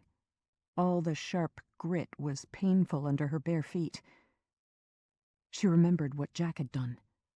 Without a moment's hesitation, and with every ounce of her strength, she raced across the room toward the camera. At the last instant, she sprang up, throwing her right leg around Victor's head as she violently spun her body around. The momentum yanked his head around. The collision and her weight drove him to the ground as she twisted herself in a circle with her legs still locked around his head. She felt his neck snap just before they crashed to the floor. Kate lay on her side a moment, catching her breath. Right leg locked around his neck. Triumphant. Not wanting to waste any time, she extricated herself and struggled to her feet again, then raced backwards, smashing the chair into the wall. The wood splintered. She hit the wall twice again until the chair broke. The bottom of the chair came off, but her arms were still taped together to the remainder of the chair back. Kate ran across the room, dropped to her knees, and slid to a stop by the saw next to Victor. After 3 tries with her fingertips, she managed to tip the saw so that the teeth faced up. She held the end of the saw tight between her bare knees, straddling the saw blade, and raking the duct tape around her wrists against the teeth, tearing it apart. Once she had enough of it cut through, she was able to wrench her arms in a way that tore the tape. In a few minutes more, she had the tape off her arms. Kate removed the tourniquet, pulled on her jeans and socks, and quickly put on her shoes. She didn't waste a second to congratulate herself. Instead, she opened the door on the side of the camera and pulled out the SD card. She put it in her pocket. As she crossed the room, she pulled the little flashlight Jack had given her out of her back pocket. Opening the door just a crack, she carefully peeked out. She didn't see anyone, so she slipped through. There were no lights on, leaving the mysterious place in the dark. By the looks of everything revealed by the flashlight, she was in a basement. As she came upon rolling steel doors, she pulled them aside. She pushed chain-link gates open as she frantically moved through the basement, searching all the grimy rooms and storage areas, looking for Jack, all the while her sense of dread rising by the moment. Even as she ran through the empty basement, she began to realize that he wasn't in the same building. This was Victor's slaughterhouse. Jack would have been taken somewhere else. The place was an immense, filthy, confusing maze. Plastic sectioned off portions, making it more confusing. She couldn't find a stairway up or a way out. Kate eventually found a window covered in bars up high. Outside, she could see only a dark alley and the corner of a dumpster. The window was too high to reach. She cast about, looking for something she could drag closer, but there wasn't anything she could use to stand on. She didn't know what to do. She was growing more frantic by the moment. She put her back against a wall and slid down, putting her head in her hands as she started to cry in fright for Jack. How was she going to find him? How was she going to help him? Stricken with a sudden idea, she pulled out the burner phone Jack had given her. She stared at it a moment, crying, trying to think. She pushed the first speed dial number. She wiped her tears with the back of her other wrist as she listened to the phone ring, once, twice. Then someone answered. Yes? A voice asked. Please, I need help. I need to talk to Dvora. I need to talk to Dvora. It's an emergency. Code in. Kate made a fist as she screamed. I don't know the code. I don't know it. Jack Rains is in trouble. They're going to kill him. I need help. Code in. I don't know any code. I only heard Jack say the name Dvora Art something. Who is this? Kate Bishop. I'm Kate Bishop. I'm the one who saw the guy with the bomb at O'Hare Airport. He called this number to get help. Please, they're going to kill him. I need help. Please help me. Please. Hold. As Kate held the phone to her ear, she gave in to weeping as she waited, not knowing if they were going to help her or not knowing if they could. This is Dvora Artsy, a woman abruptly said. Kate jumped to her feet. I'm Kate Bishop. Help me! They're going to kill Jack! I need help, please! Jack? Jack Rains! You are the one who said that you saw someone with a bomb at O'Hare Airport? Yes. A man went on an Air France plane. I'm the one who saw him and told Jack. He called you. What kind of bomb did he have? Kate grabbed a fistful of hair, hardly able to control her rage. It was surgically implanted in him. The bomb was inside his abdomen. When you were on the phone with Jack, I described the bomber and told you he had a bomb inside him. I remember you, Kate. What's wrong? Tell me. Kate momentarily gave in to a cry of relief. She wiped her nose on her hand as she composed herself in order to talk. Jack and I came to New York City. We went to the hotel. We were drugged. I woke up in a basement, duct-taped to a chair with a killer who was going to saw off my legs. How did you get away? I broke the bastard's neck. I managed to get free, but I don't know where I am. I don't know where they're holding Jack. The guy who had me said that they were going to kill him. Who is they? Do you know? I think it's a woman named Shannon Blair. She's the editor for his book. We came here to see her about his new book. There was a brief pause. All right. I want you to listen carefully to me, Kate. Can you do that? Yes. Kate sucked back a sob. Just please help me find him before they kill him, please. I'm going to do that. Stay on the line with me. Do something! Don't just talk to me, you need to do something! I already am, Kate. You need to trust me. The woman's voice sounded calm and controlled. Tears running down her face, Kate nodded. All right. What do you want me to do? Do you have any idea of where you are? No. It's a basement of a big building. They had me duct-taped to a chair. Okay. You need to stay on the phone so we can find you. This phone doesn't have GPS. That doesn't matter. We're already on it. Can you see if you can find a door for me? See if you can find a way out of the basement? Kate nodded as she looked around in the darkness. I'll try. Just don't hang up. Even if you say something and I don't answer, I will still be here on the line. I'm trying to get you some help. Just don't hang up. I won't, Kate said, with a sob of relief, as she started down a hallway. There were pipes high up along one wall. She followed them through the darkness, her small flashlight showing her the way. Jack's flashlight showing her the way. He had to be all right. He just had to. Chapter 58. Kate pushed open the heavy door. It scraped against dirt and rubble. Before her was a cement stairway filled with papers and garbage. It led up to an alley. At the top, she stopped and carefully looked around. Dvora, I'm out. I'm outside. I'm in an alley. Can you see anything noteworthy? Kate looked around. No. I can tell you that it's not the kind of neighborhood you'd want to be lost in at night. I understand, Dvora said, sounding distracted as she also whispered something off to the side Kate couldn't hear. There's a lot of scaffolding all along the street side of the building I was in. At the curb there are a couple of burned-out cars with no wheels up on blocks. There are coils of razor wire on the tops of some of the fences and walls. Do me a favor, Kate. What's that? Kate asked as she looked out of the alley up and down the dark street. There were gangs of men on the corners to either end of the block. Their body language told her she was right about the neighborhood.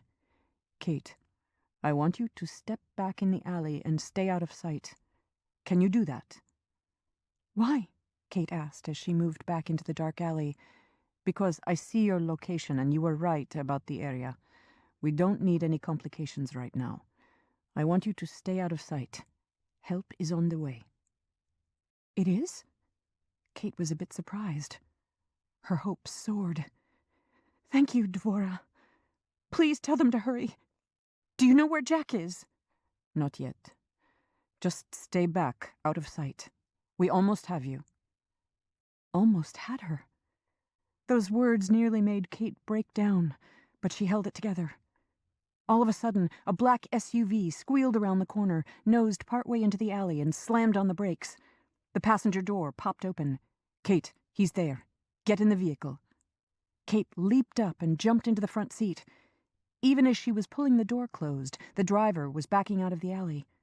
As the men standing on the corners to either side started swarming in toward them, he put the truck in drive and shot away. "He's got you," Dvora said. "You're in safe hands now." "Thank you," Kate said. "Shalom." The line went dead. Kate looked over at the driver. He gave her a brave kind of smile and extended a hand across the armrest. "I am Gilad Ben Ami," he said. He was middle-aged and had neat salt-and-pepper hair, a goatee, and a perfectly tailored gray suit. The knot of his dark red tie had a collar pin under it. Kate took his hand. "Kate Bishop." "I know," he said. "We are grateful to you and Jack." "Are you the police?" "No," he said with a kind of knowing smile. "I am a diplomat at the UN, here in the city." Diplomat. Kate had been around security long enough to know what that meant. Mossad. He shrugged noncommittally. "Better than the police," she said. He smiled at that. By the way he looked her up and down at what a bloody mess she was, she knew that he was concerned for her health. She didn't care about that. "Do you know where he is? Have you found him yet?" "Not yet. We're pinging his phone. You told Dvora that you and Jack were drugged?" "Yes. A killer named Victor that Jack had seen before had me down in that basement. He told me that someone else was going to kill Jack." "How did you get away?"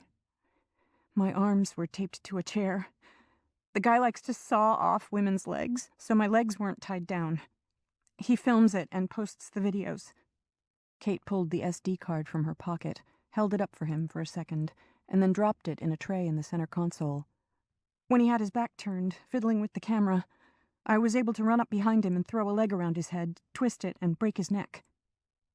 Gilad arched an eyebrow. "Smart thinking." Kate looked down at her trembling hands. They were bloody. "I saw Jack do that before. That's what gave me the idea. He did that to kill a man who was trying to kill me." Gilad nodded as he raced down a street, going through a red light. "We taught him that. Do you have any idea who could have him? Or where?" "I think this woman, Shannon Blair, has him. She's his editor, and I think she was using him without his knowledge to find people like me. He told me one time that he couldn't figure out how these killers were getting to people he found with my ability before he could help them. I think she was the way they were doing it." He nodded as he let out an unhappy sigh. "This is bad business." The phone rang. He pushed a button on the steering wheel to answer it. A voice said, "The phone he made the call on from the airport is in your car." Gilad cursed in Hebrew, then said, "Okay," and hung up. "Jack split up our phones," Kate said, her heart sinking. "He gave me one to carry. It must have been the one he used at O'Hare." "What can you tell me about this woman, this Shannon Blair? Can you tell me anything?" Kate recognized an investigator asking critical questions, even if this one did have a thick accent. They raced past little markets, liquor stores, bars, and crowds of people hanging around on street corners smoking. Blocky brick buildings rose up to either side. "She's an editor," Kate said, trying to focus. "But Jack said the job is just a hobby for her. I think her job was an excuse, a way to use him. He said she's wealthy, travels in a limo all the time, and she likes to buy buildings. I think he mentioned high-rises. She must be some kind of property owner for her main business." Kate's mind was already racing to put all the pieces together. She looked over at him. "Can you find out what buildings she owns, and if any of them are empty? Like, maybe they're being remodeled?" Gilad pressed a button on the steering wheel for the phone. When someone answered, they spoke to each other in Hebrew, so Kate didn't know what they were saying, but she recognized the names Jack Rains and Shannon Blair, and she heard the urgency in the voices and the clipped clarity. After a brief wait, the person on the other end of the line came back with 2 addresses. Gilad cut around a corner, squealing the tires. "We're lucky," he said as they picked up speed. "They aren't too far, and the traffic is light this time of night. This woman owns and rents out property. She purchased 2 buildings late last year. They are near one another, and both being renovated." Gilad checked his mirrors and stepped on the gas. As they raced down the street, cutting through the traffic, sometimes taking to an empty oncoming lane, he looked over at her. "How well do you know Jack Rains?" Kate's brow wrinkled.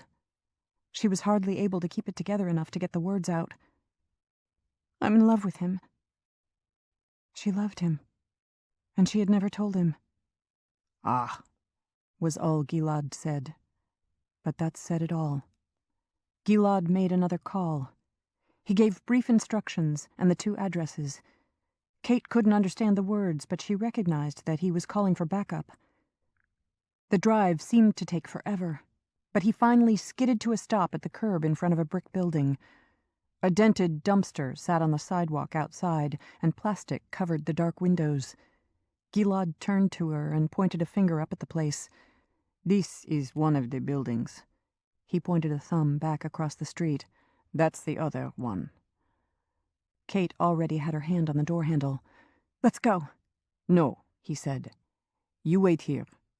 I'm going to go in and search this one. Help is on the way. It will be here any moment. After I look in here, I will go check the other one. You wait here, please." "Like hell," Kate said, as she opened the door and jumped out. She looked back in. "While you check this building, I'll go across the street to look in the other one." It was obvious that he knew he wasn't going to be able to talk her out of it. He tried anyway. "Wait. I have backup on the way." "Good," she said as she started running. "If you don't find him, come find me." Across the street, the second building looked in bad shape. The outside was encased in a web of scaffolding pipe and a lot of plastic. Planks among the pipes made levels of walkways high up in the air. The sidewalk was boarded off to keep people from being killed by falling rubble. She didn't see anyone on the street. Kate ran along the wooden fence to the alley. It was dark, wet, and lined with dumpsters. She ran into the alley, looking for a way to get into the building. She found 2 steel doors, but they were both locked. She stumbled to a stop when she saw a low window with the corner broken out. She carefully reached in, unlatched the lock, then pushed the rusty window open. She shined her flashlight in and saw that it was about a 6-foot drop to a floor littered with dirt and crumbled debris. Kate slipped her feet through first and jumped in. Chapter 59. Kate landed on her feet as lightly and quietly as possible. The flashlight revealed square, concrete support columns at regular intervals. Overhead were webs of pipes and ductwork draped with filthy cobwebs. She made her way across the room, trying to rush, trying to do it quietly. Crumbled debris crunched under her feet, echoing through the darkness. She paused, listening for voices, but it was dead quiet. On the far side of the room, she found a broad opening into another section of the basement. Once through the opening, she thought she heard something to the left. She followed the sounds deeper into the dark wasteland. After going for quite some distance, she rounded a corner to abruptly find herself beside the driver's side of a stretch limo parked in the near darkness. Ahead of it, a ramp rose quite a ways up to the street level, where there was a closed metal garage door. A single fluorescent fixture high up near the door provided weak light in the sea of darkness below. It was too late to be careful. The driver had already seen her.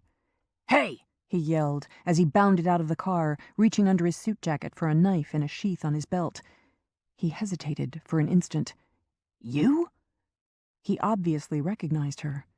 Kate certainly recognized the murderous look in his eyes. He was probably one of the men who had carried her and Jack out of the hotel, no doubt out of a service elevator and back alley entrance. Kate was sure that Shannon Blair, who got them that particular room, had it all planned out and prearranged. They walked right into her trap. The driver was a burly man with greasy black hair combed over to one side. Before he was fully standing, before he had fully drawn the knife, Kate was already in the kill zone. A lightning-quick strike sliced open the side of his neck. By the jet of blood, she knew she'd hit the carotid artery, but she rapidly slashed it again for good measure. His killer eyes widened as shock and panic froze him in place. Blood erupted from under his hand at his throat. In mere seconds, she could see in his eyes that he was rapidly losing consciousness. Kate kicked him over.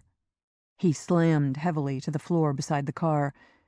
She leaned into the limo and quickly searched around inside.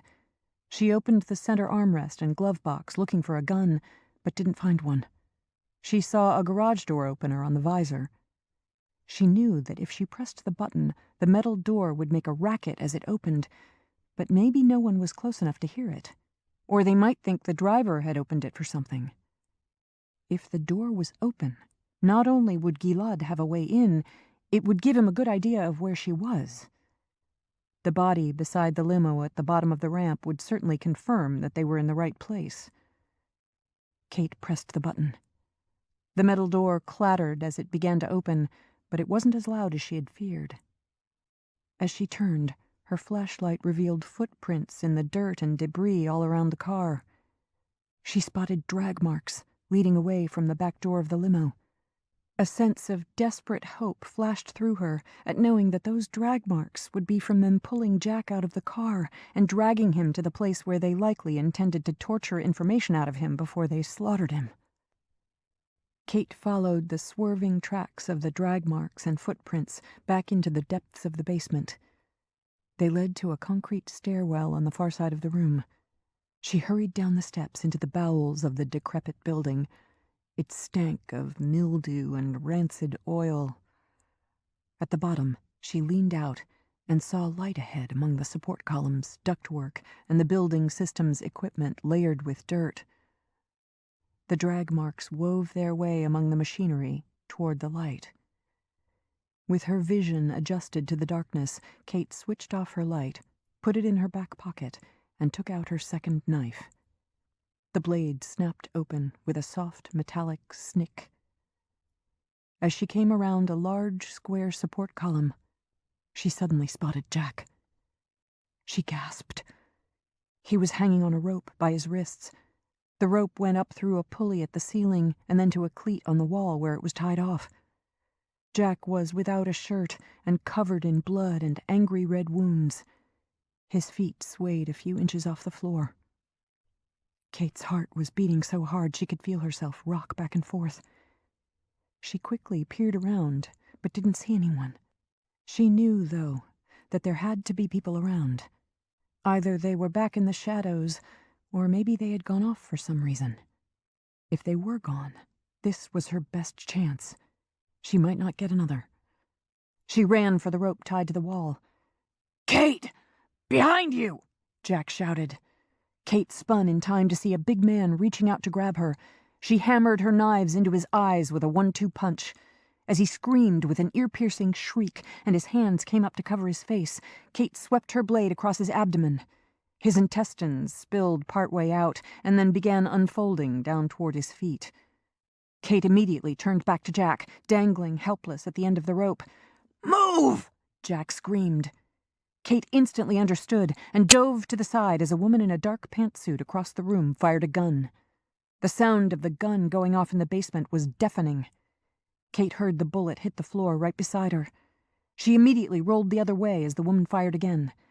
The sound of the gunshots echoed through the basement, but the shot missed. Kate rolled back to her feet and frantically ran in a zigzag as fast as she could, back and forth, denying the woman a clear shot, all the time racing closer. As she dodged to the side, running past a square column for cover, an arm reached out and lifted her from her feet. It was a sweaty man in a black sleeveless undershirt. Kate stabbed a knife down in each side of the man's bull neck several times as fast as she could. She knew that it wasn't a fatal strike, but it cut muscle and surprised him enough to drop her. As she fell toward the floor, she stuck a blade in his thigh and dragged it down with her, laying his thigh muscle open. When the woman fired at Kate again, the shot instead hit the man in the center of his back. By the way he immediately went down, the bullet must have hit his heart and killed him instantly. Kate sprang over the man, using her foot on his body to help her push into a dead run. As Kate raced in to close the distance in time, the woman urgently turned the gun toward Jack. "Enough of this!" She fired 4 quick shots into Jack as Kate screamed, "No!" Shannon Blair swung the gun back toward Kate, but Kate was already there. She snatched the woman's gun hand as she raced in, twisted violently under it, breaking the woman's wrist. She spun the arm around behind and used her leverage to flip the woman through the air. Shannon Blair slammed down hard on her back with a grunt. Kate's full weight came down on a knee to the center of the woman's chest, driving the rest of the wind from her lungs. Kate had stripped the gun from Shannon Blair's hand when she flipped her over. She gripped the gun in both hands, pointing it down at the center of the woman's face. The defiant eyes of a killer looked up at her. Kate pulled the trigger 4 times. With the cement floor right under her head, the bullets fragmented and blew out the back of the skull, spraying blood and brain matter across the floor. The sound of the shots echoed through the basement. As Kate scrambled to her feet, she heard shots, but these were different. It was a burst of full-auto fire, 3 shots in the span of a fraction of a second. When she turned to the sound, bringing her gun up, she saw red mist spray from the head of another one of Shannon Blair's men. His gun clattered across the floor as he went down. Kate saw 2 men way back across the room running in out of the darkness. One of the men was dressed in a gray suit, the other in dark clothes and carrying a small submachine gun. He had taken out the gunman with that precise, brief burst. Kate turned and raced to the wall. Her fingers clawed at the rope laced tightly around the cleat. She was finally able to undo it and free the rope. Using her weight to counterbalance Jack's weight, she lowered him to the floor. As she was doing so, she heard 2 more bursts of automatic gunfire in the distance. The threat was being handled by Gilad and his men. Once she had Jack down on his back, a pool of blood immediately started to spread under him.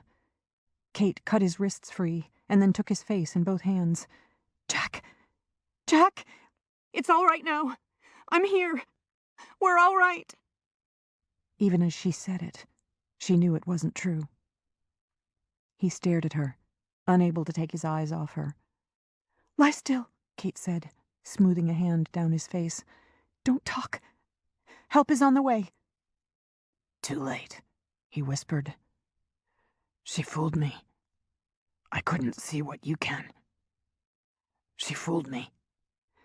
"No, Jack, it's not too late." Kate took one of his hands in hers. "Don't say that. It's going to be all right." He smiled a little. "Jack, I love you. Do you hear me? I love you. Please hang on, please. I love you so much." His smile widened, and his grip on her hand tightened. "You made my wish come true." "I love you, Jack. I do. Hold on. Please hold on. I need you so much." "I love you too, Kate. I was going to tell you at dinner. You taught me what living really means. Life is too precious to let the past steal it away. I was going to tell you. I was going to ask you to spend the night with me.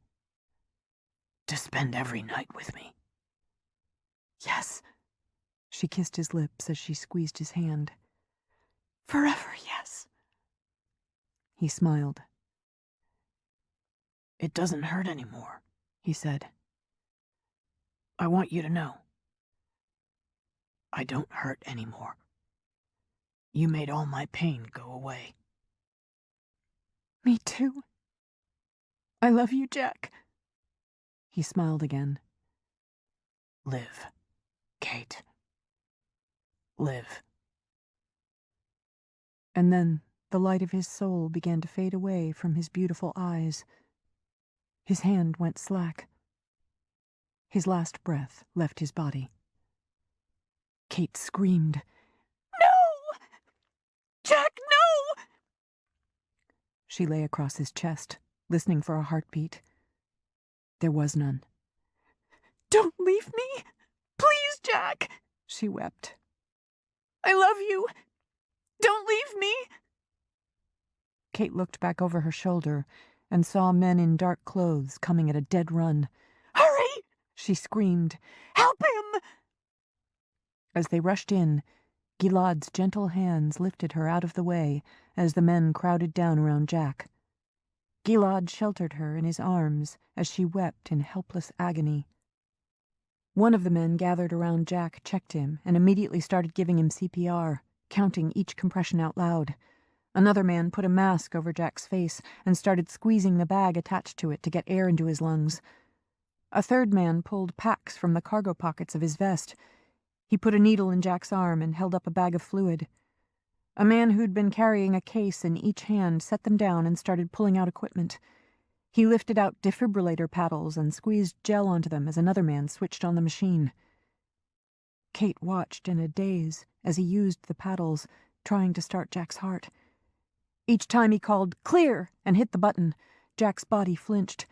But each time they had to go back to doing CPR as the defibrillator charged. She lost count of how many times they tried to restart his heart. Each attempt felt as if it jolted her heart. Gilad, seeing how grave the situation truly was, started pulling Kate away. She stretched an arm back toward Jack. "No! No! Let me stay!" The man with the paddles sat back on his heels, looking at Gilad, and shook his head. Kate heard a truck engine in the distance, rumbling through the basement, and then more of the men in black ran in, pulling a gurney. They never stopped giving Jack CPR, even as they lifted him onto the gurney. Once he was on the gurney, the man with the paddles tried again. Jack's body jumped, but she knew by the men's reaction that it hadn't worked. Kate thought she might faint when she heard one of the men say that when they got him in the van, they were going to have to crack open his chest to get at his heart. She clutched Gilad's sleeve. "I want to go with him." Gilad's arm around her shoulders squeezed her tight as he pulled her away. "You don't need to see that. Please, Kate, you must remember him for his words to you. That would be what he would want the most." Kate looked up at him. "I have to go with him." Gilad finally relented and gave her a nod. "Let them do their job. We will follow in my car." She could tell that he believed Jack was beyond help. Chapter 60. Kate saw the impeccably dressed figure of Gilad Ben-Ami coming across the expanse of grass. He was holding a bouquet of flowers. Kate, lying on her side on Jack's grave, didn't get up when Gilad came to a stop over her. He stood for a moment, gazing down at her, and then he lowered himself down to sit on the grass beside her. "I brought some flowers," he said. He lifted them out to show her briefly before he placed them in the small metal vase above Jack's gravestone.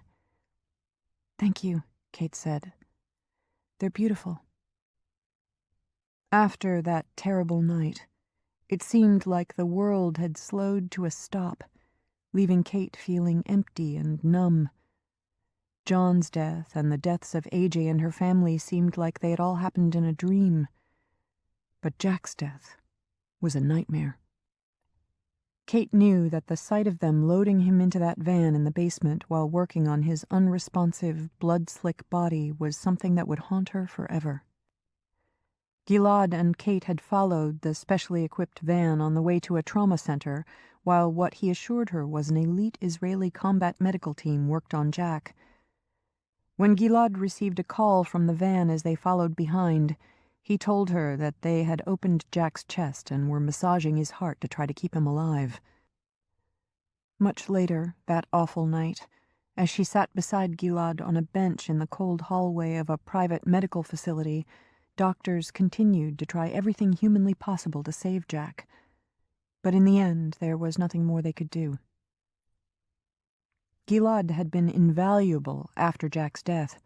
He had handled everything, including taking care of all the arrangements as well as helping her in a strange city.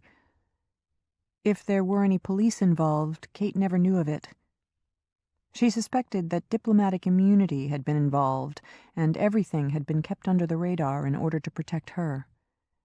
Gilad had taken her to a secluded hotel and made sure that no one bothered her. He had meals delivered. She ate few of them.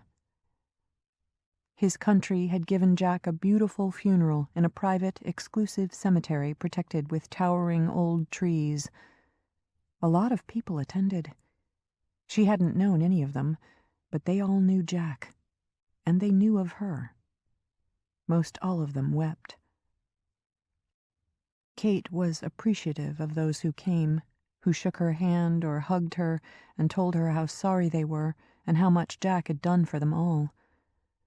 A woman with wavy black hair had given Kate a hug and introduced herself. It was Dvora Artsy. She had come from Israel for the funeral, as had a number of others. She told Kate that she was the bravest woman she had ever had the honor to know. Kate remembered begging for help on the phone and didn't feel the least bit brave. Dvora had stayed until just the previous day, spending the time with Kate so she wouldn't be alone. It was comforting to have her there. She confided in Kate that her husband had been killed in a bombing. That bonded them in a kind of silent sisterhood, the living left behind by evil, both having been in love with men who fought to protect life. Gilad had given the eulogy. He said to the solemn audience that they were all his countrymen, and they all lived every day with what Jack Rains had told them about, that the world was coming to dark times, and that in the fight against evil, Israel was the tip of the spear. Jack, he said, was the sharp point of that spear. In that effort, Jack Rains, a man from another country, a man not of their religion or heritage, had been a true friend to them all, for he fought for something universal. He fought so that others might have the chance to live their lives. He said that Jack's tireless work had saved a great many people, more than any of them would ever know. Gilad said that while darkness had taken him, it did not defeat him, because he had brought light to them all, and in each of them there would always be a piece of Jack Rains lighting the way for them. Kate told Gilad that it was the most beautiful thing she had ever heard. He said it was because it was from his heart, and the hearts of all those who knew Jack. Jack had no living relatives that anyone knew of. Gilad insisted that everything he had should go to her. Among Jack's possessions, besides the bank accounts, was the thumb drive that he had used to take her to the underworld of the darknet. She also had his burner phones with all the numbers he had, like the one he had used to call for help when Kate saw a killer boarding the Air France plane, the same one she had used to call Dvora for help. Jack's laptop had a lot of information on people he was trying to contact. Gilad said that he hoped she would get in touch with them, because they were like her. They had the vision she had, and maybe she could help them come to understand that vision and the gift of life they had been born with. He told her that they had worked with Jack for years, and while Jack had found a number of people who could see evil, none of them had ever been able to do what she could do. What Kate could do, Gilad said, was something beyond exceptional, beyond what any other had ever been able to do. He had no idea how to explain the ability. He only knew she possessed it.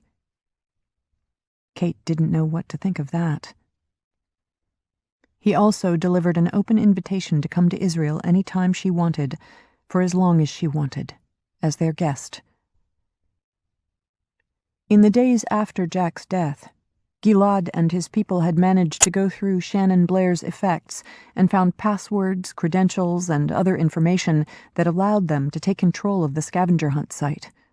Gilad told Kate that their investigation revealed that Shannon Blair had been a rare and ruthless female serial killer, a black widow, linked to 14 murders they knew of so far, but he was certain there were many more.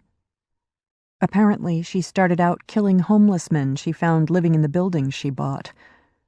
There was no way to tell how many more of those men she killed, or what she did with the bodies. From what they learned in her effects, she was obsessed with the act of killing. By chance, from Jack's book, Shannon Blair learned of those special people like Kate. It was one of those connections Jack spoke of wherein predators crossed paths with those able to see them. As a result of that connection, she had formed a nest of killers dedicated to eliminating those who could see them for who they were. Because he was blind to what Kate had easily seen in her eyes, Jack had unwittingly helped Shannon Blair find some of those people with that rare vision. Like a black widow, she drew them into her nest. Gilad said that they had cleaned everything off the site. Kate's photos were gone. The rewards were gone. There were no longer any active scavenger hunts. The torture videos were gone. The review section was gone.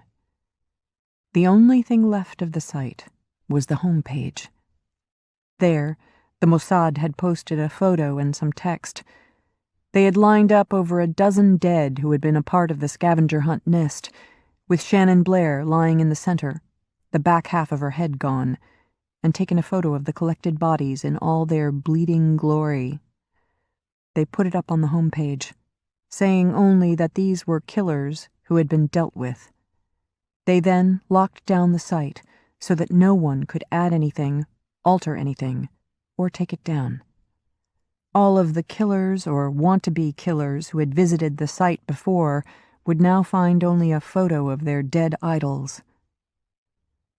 The remains of Rita and others killed by Victor and other members of the nest had finally been laid to rest. Rights to A Brief History of Evil went to Kate, as did the royalties. But with the numbered account Jack had given her and his considerable wealth, the royalties hardly mattered. Besides the information on others like herself that Kate had found on Jack's computer, she had also found the manuscript of his new book. Jack had told her that he had work to do on it, but he wasn't exactly telling her the truth. She discovered that it was actually mostly finished, except for the last important connection he was trying to make. He had notes having to do with a rare kind of supervisionary who could see more than merely a killer by looking into their eyes. Jack theorized that as a result of evolution, such a person would have to exist, and they would be able to see evil itself, and the shape it would take. In his notes, he said that he was still looking for that rare individual who could see those things that no one else could. Kate knew that she was the one he had been searching for. She now knew enough to complete the manuscript, but she decided not to. She had it, and that was enough. Jack believed that mankind would ultimately survive or not. He couldn't save the world. She couldn't save the world. She knew from Jack that it was up to each of them to live the life they had to its fullest in the world they were born into. Only in that way could they make their world better. "How are you doing, Kate?" Gilad asked. "My life is over," she said as she sat up. Gilad smiled as he touched her cheek. "Jack would not like to hear you say that. He fought so that you might live." Kate felt a flash of shame. She nodded. "You're right." He handed her something. She saw that it was an SD card. "What's this?" "It's the card out of the camera that Victor was using to record what he was doing to you. The one from the camera filming Jack has been destroyed. No one will ever see it. I am returning this one to you because it is you on the video. It was difficult to watch.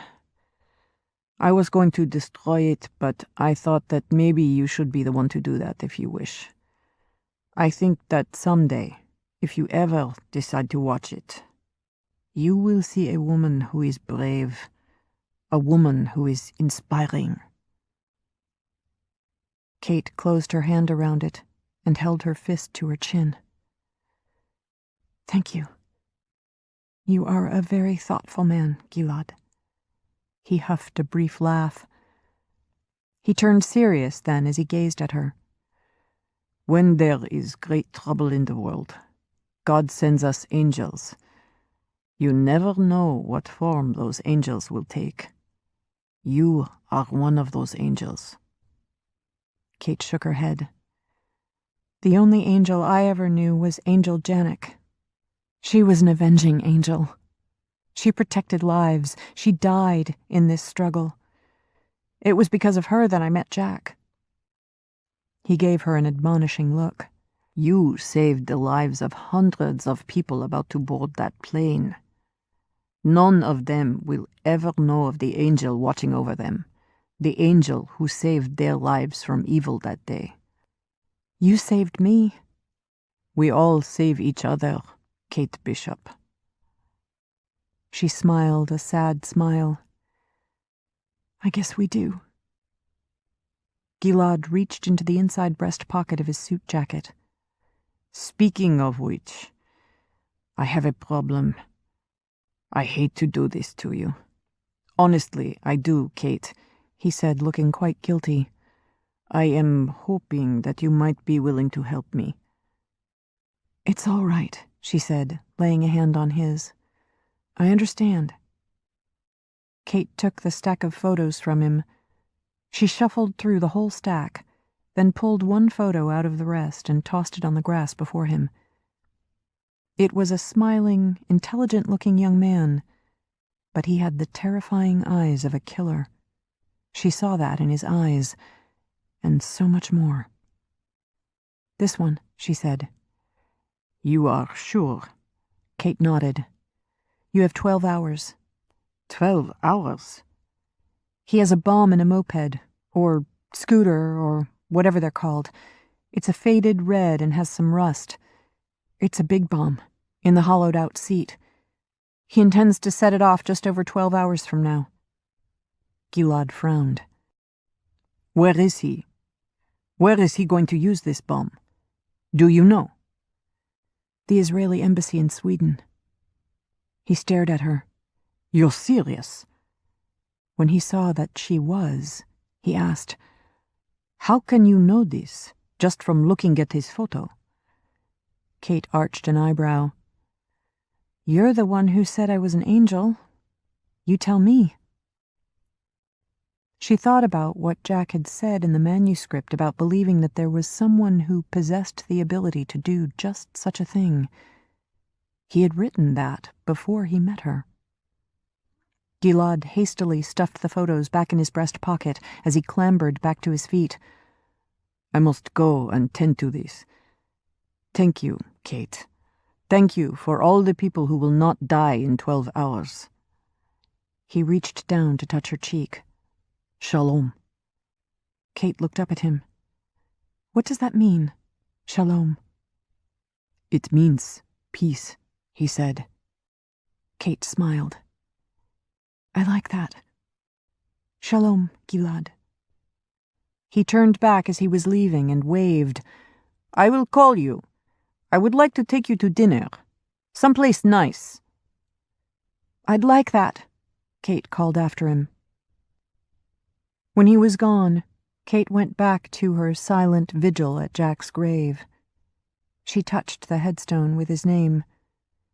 He was part of the history of mankind now, the long history he spoke so passionately about. She knew that someday she would move on, but for the time being she felt that it was important to come every day to tell him that she loved him. She had been able to tell him that when he was alive, and she knew what it had meant to him.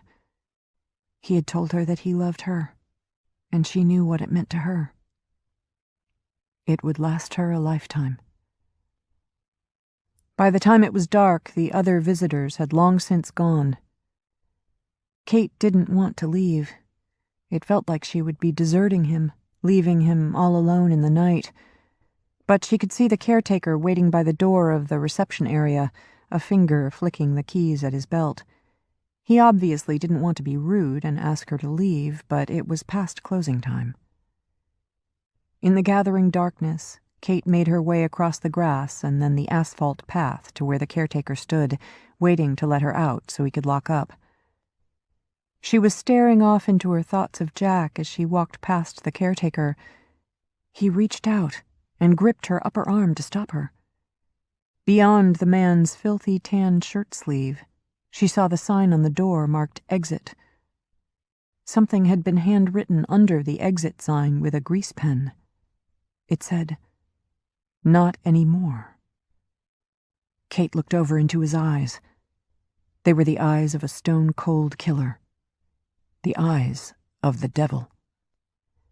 "We don't often get visited by an angel here," he said with a wicked grin. The grin faded as he leaned closer, peering into her eyes.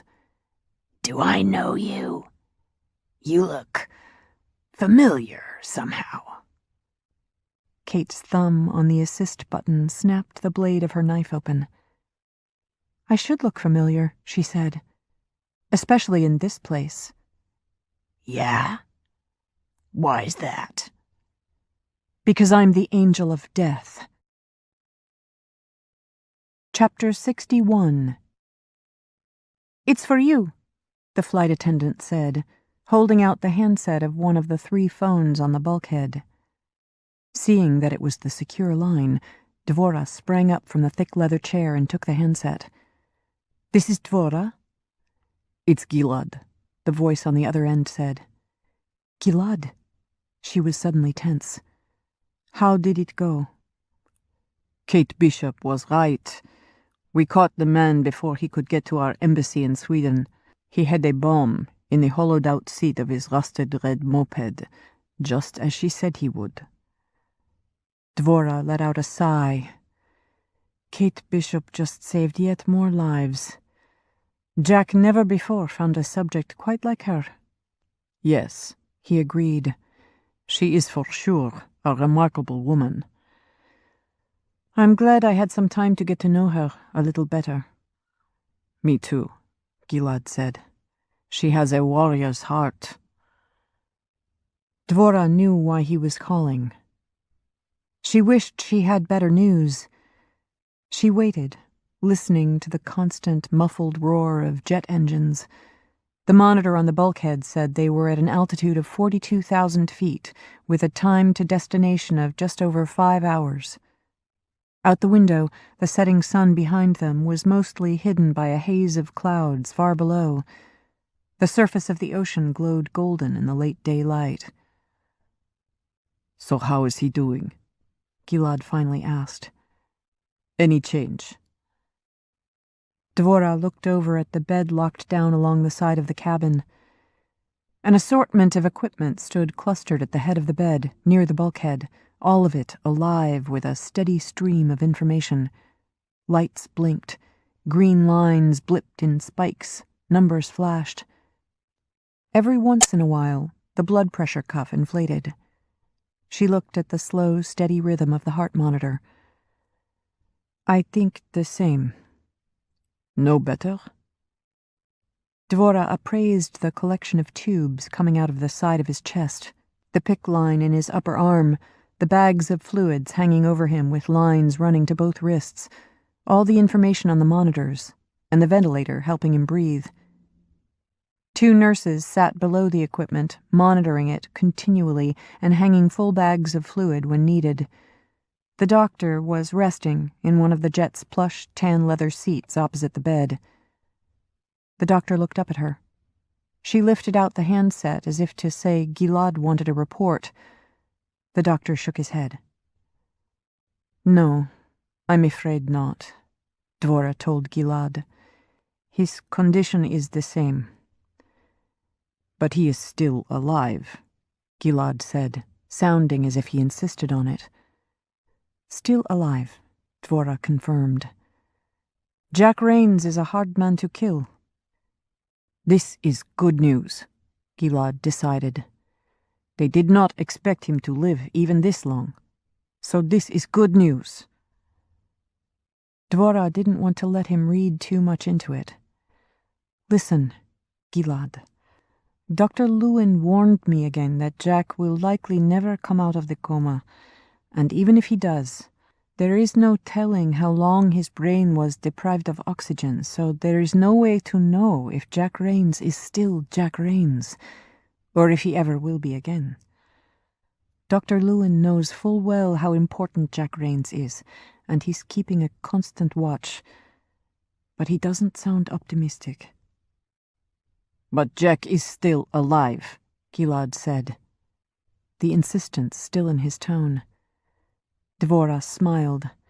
Yes, my friend, he is still alive. When you get him to Tel Aviv, maybe the doctors there will be able to do more. They are remarkable. You will see. They will be able to do something. Dvorah knew that while Jack might in fact live, it was likely that he would always be in a coma and on life support. From what Dr. Lewin had told her, people simply didn't recover from the kind of injuries he had sustained, or from having their heart stop for as long as his had. Maybe, she said, not wanting to crush his hopes. She changed the subject. Have you told Kate Bishop that Jack is still alive?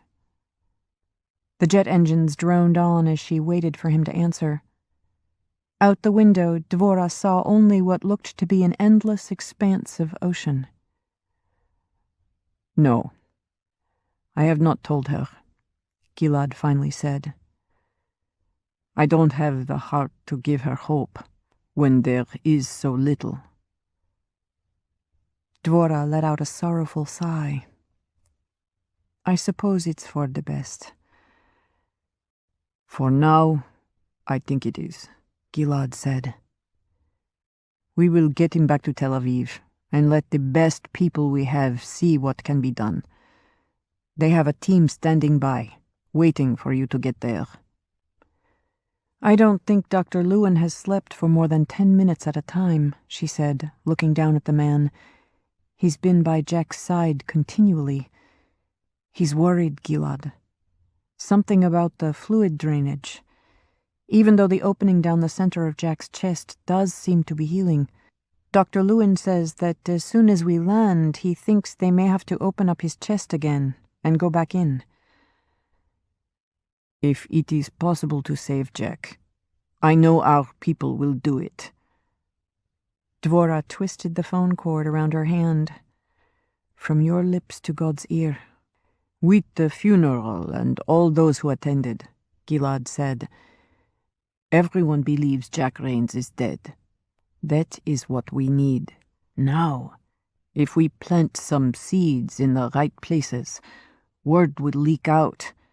Then those who hunt him will also believe he is dead and buried. Having everyone believe Jack Rains is dead is the best way to protect him. Dvorah nodded. You're right. He's too important not to do everything we can. Having the funeral to make people believe Jack died was the best thing to do. But if he recovers, he's too important to let anything happen to him. We won't let anything happen to him, Gilad assured her. Jack Rains is again a ghost. He was always good at that. We will help keep it that way. He will once more be off the grid, so even if he lives, no one will know anything about him. As far as anyone is concerned, as far as anyone but us knows, Jack Rains no longer exists. Dvorah laid a hand on Jack's arm as she looked down at him. It would be good to have him be safe. She didn't know if he would ever come out of the coma, if he had brain damage, or if he would ever be himself again. But if they had to, they would care for him in return for all he had done for them. He would be safe from those who hunted him. And if he did recover... Agreed, Dvorah said. Jack Rains will once again be a ghost. This has been a High Bridge production, read by Elizabeth Rogers. Copyright 2016 by Terry Goodkind. Published by arrangement with Scoville, Galen, Gauche, Literary Agency, Incorporated. Recording copyright 2016 by Highbridge, a division of Recorded Books. Audible hopes you have enjoyed this program.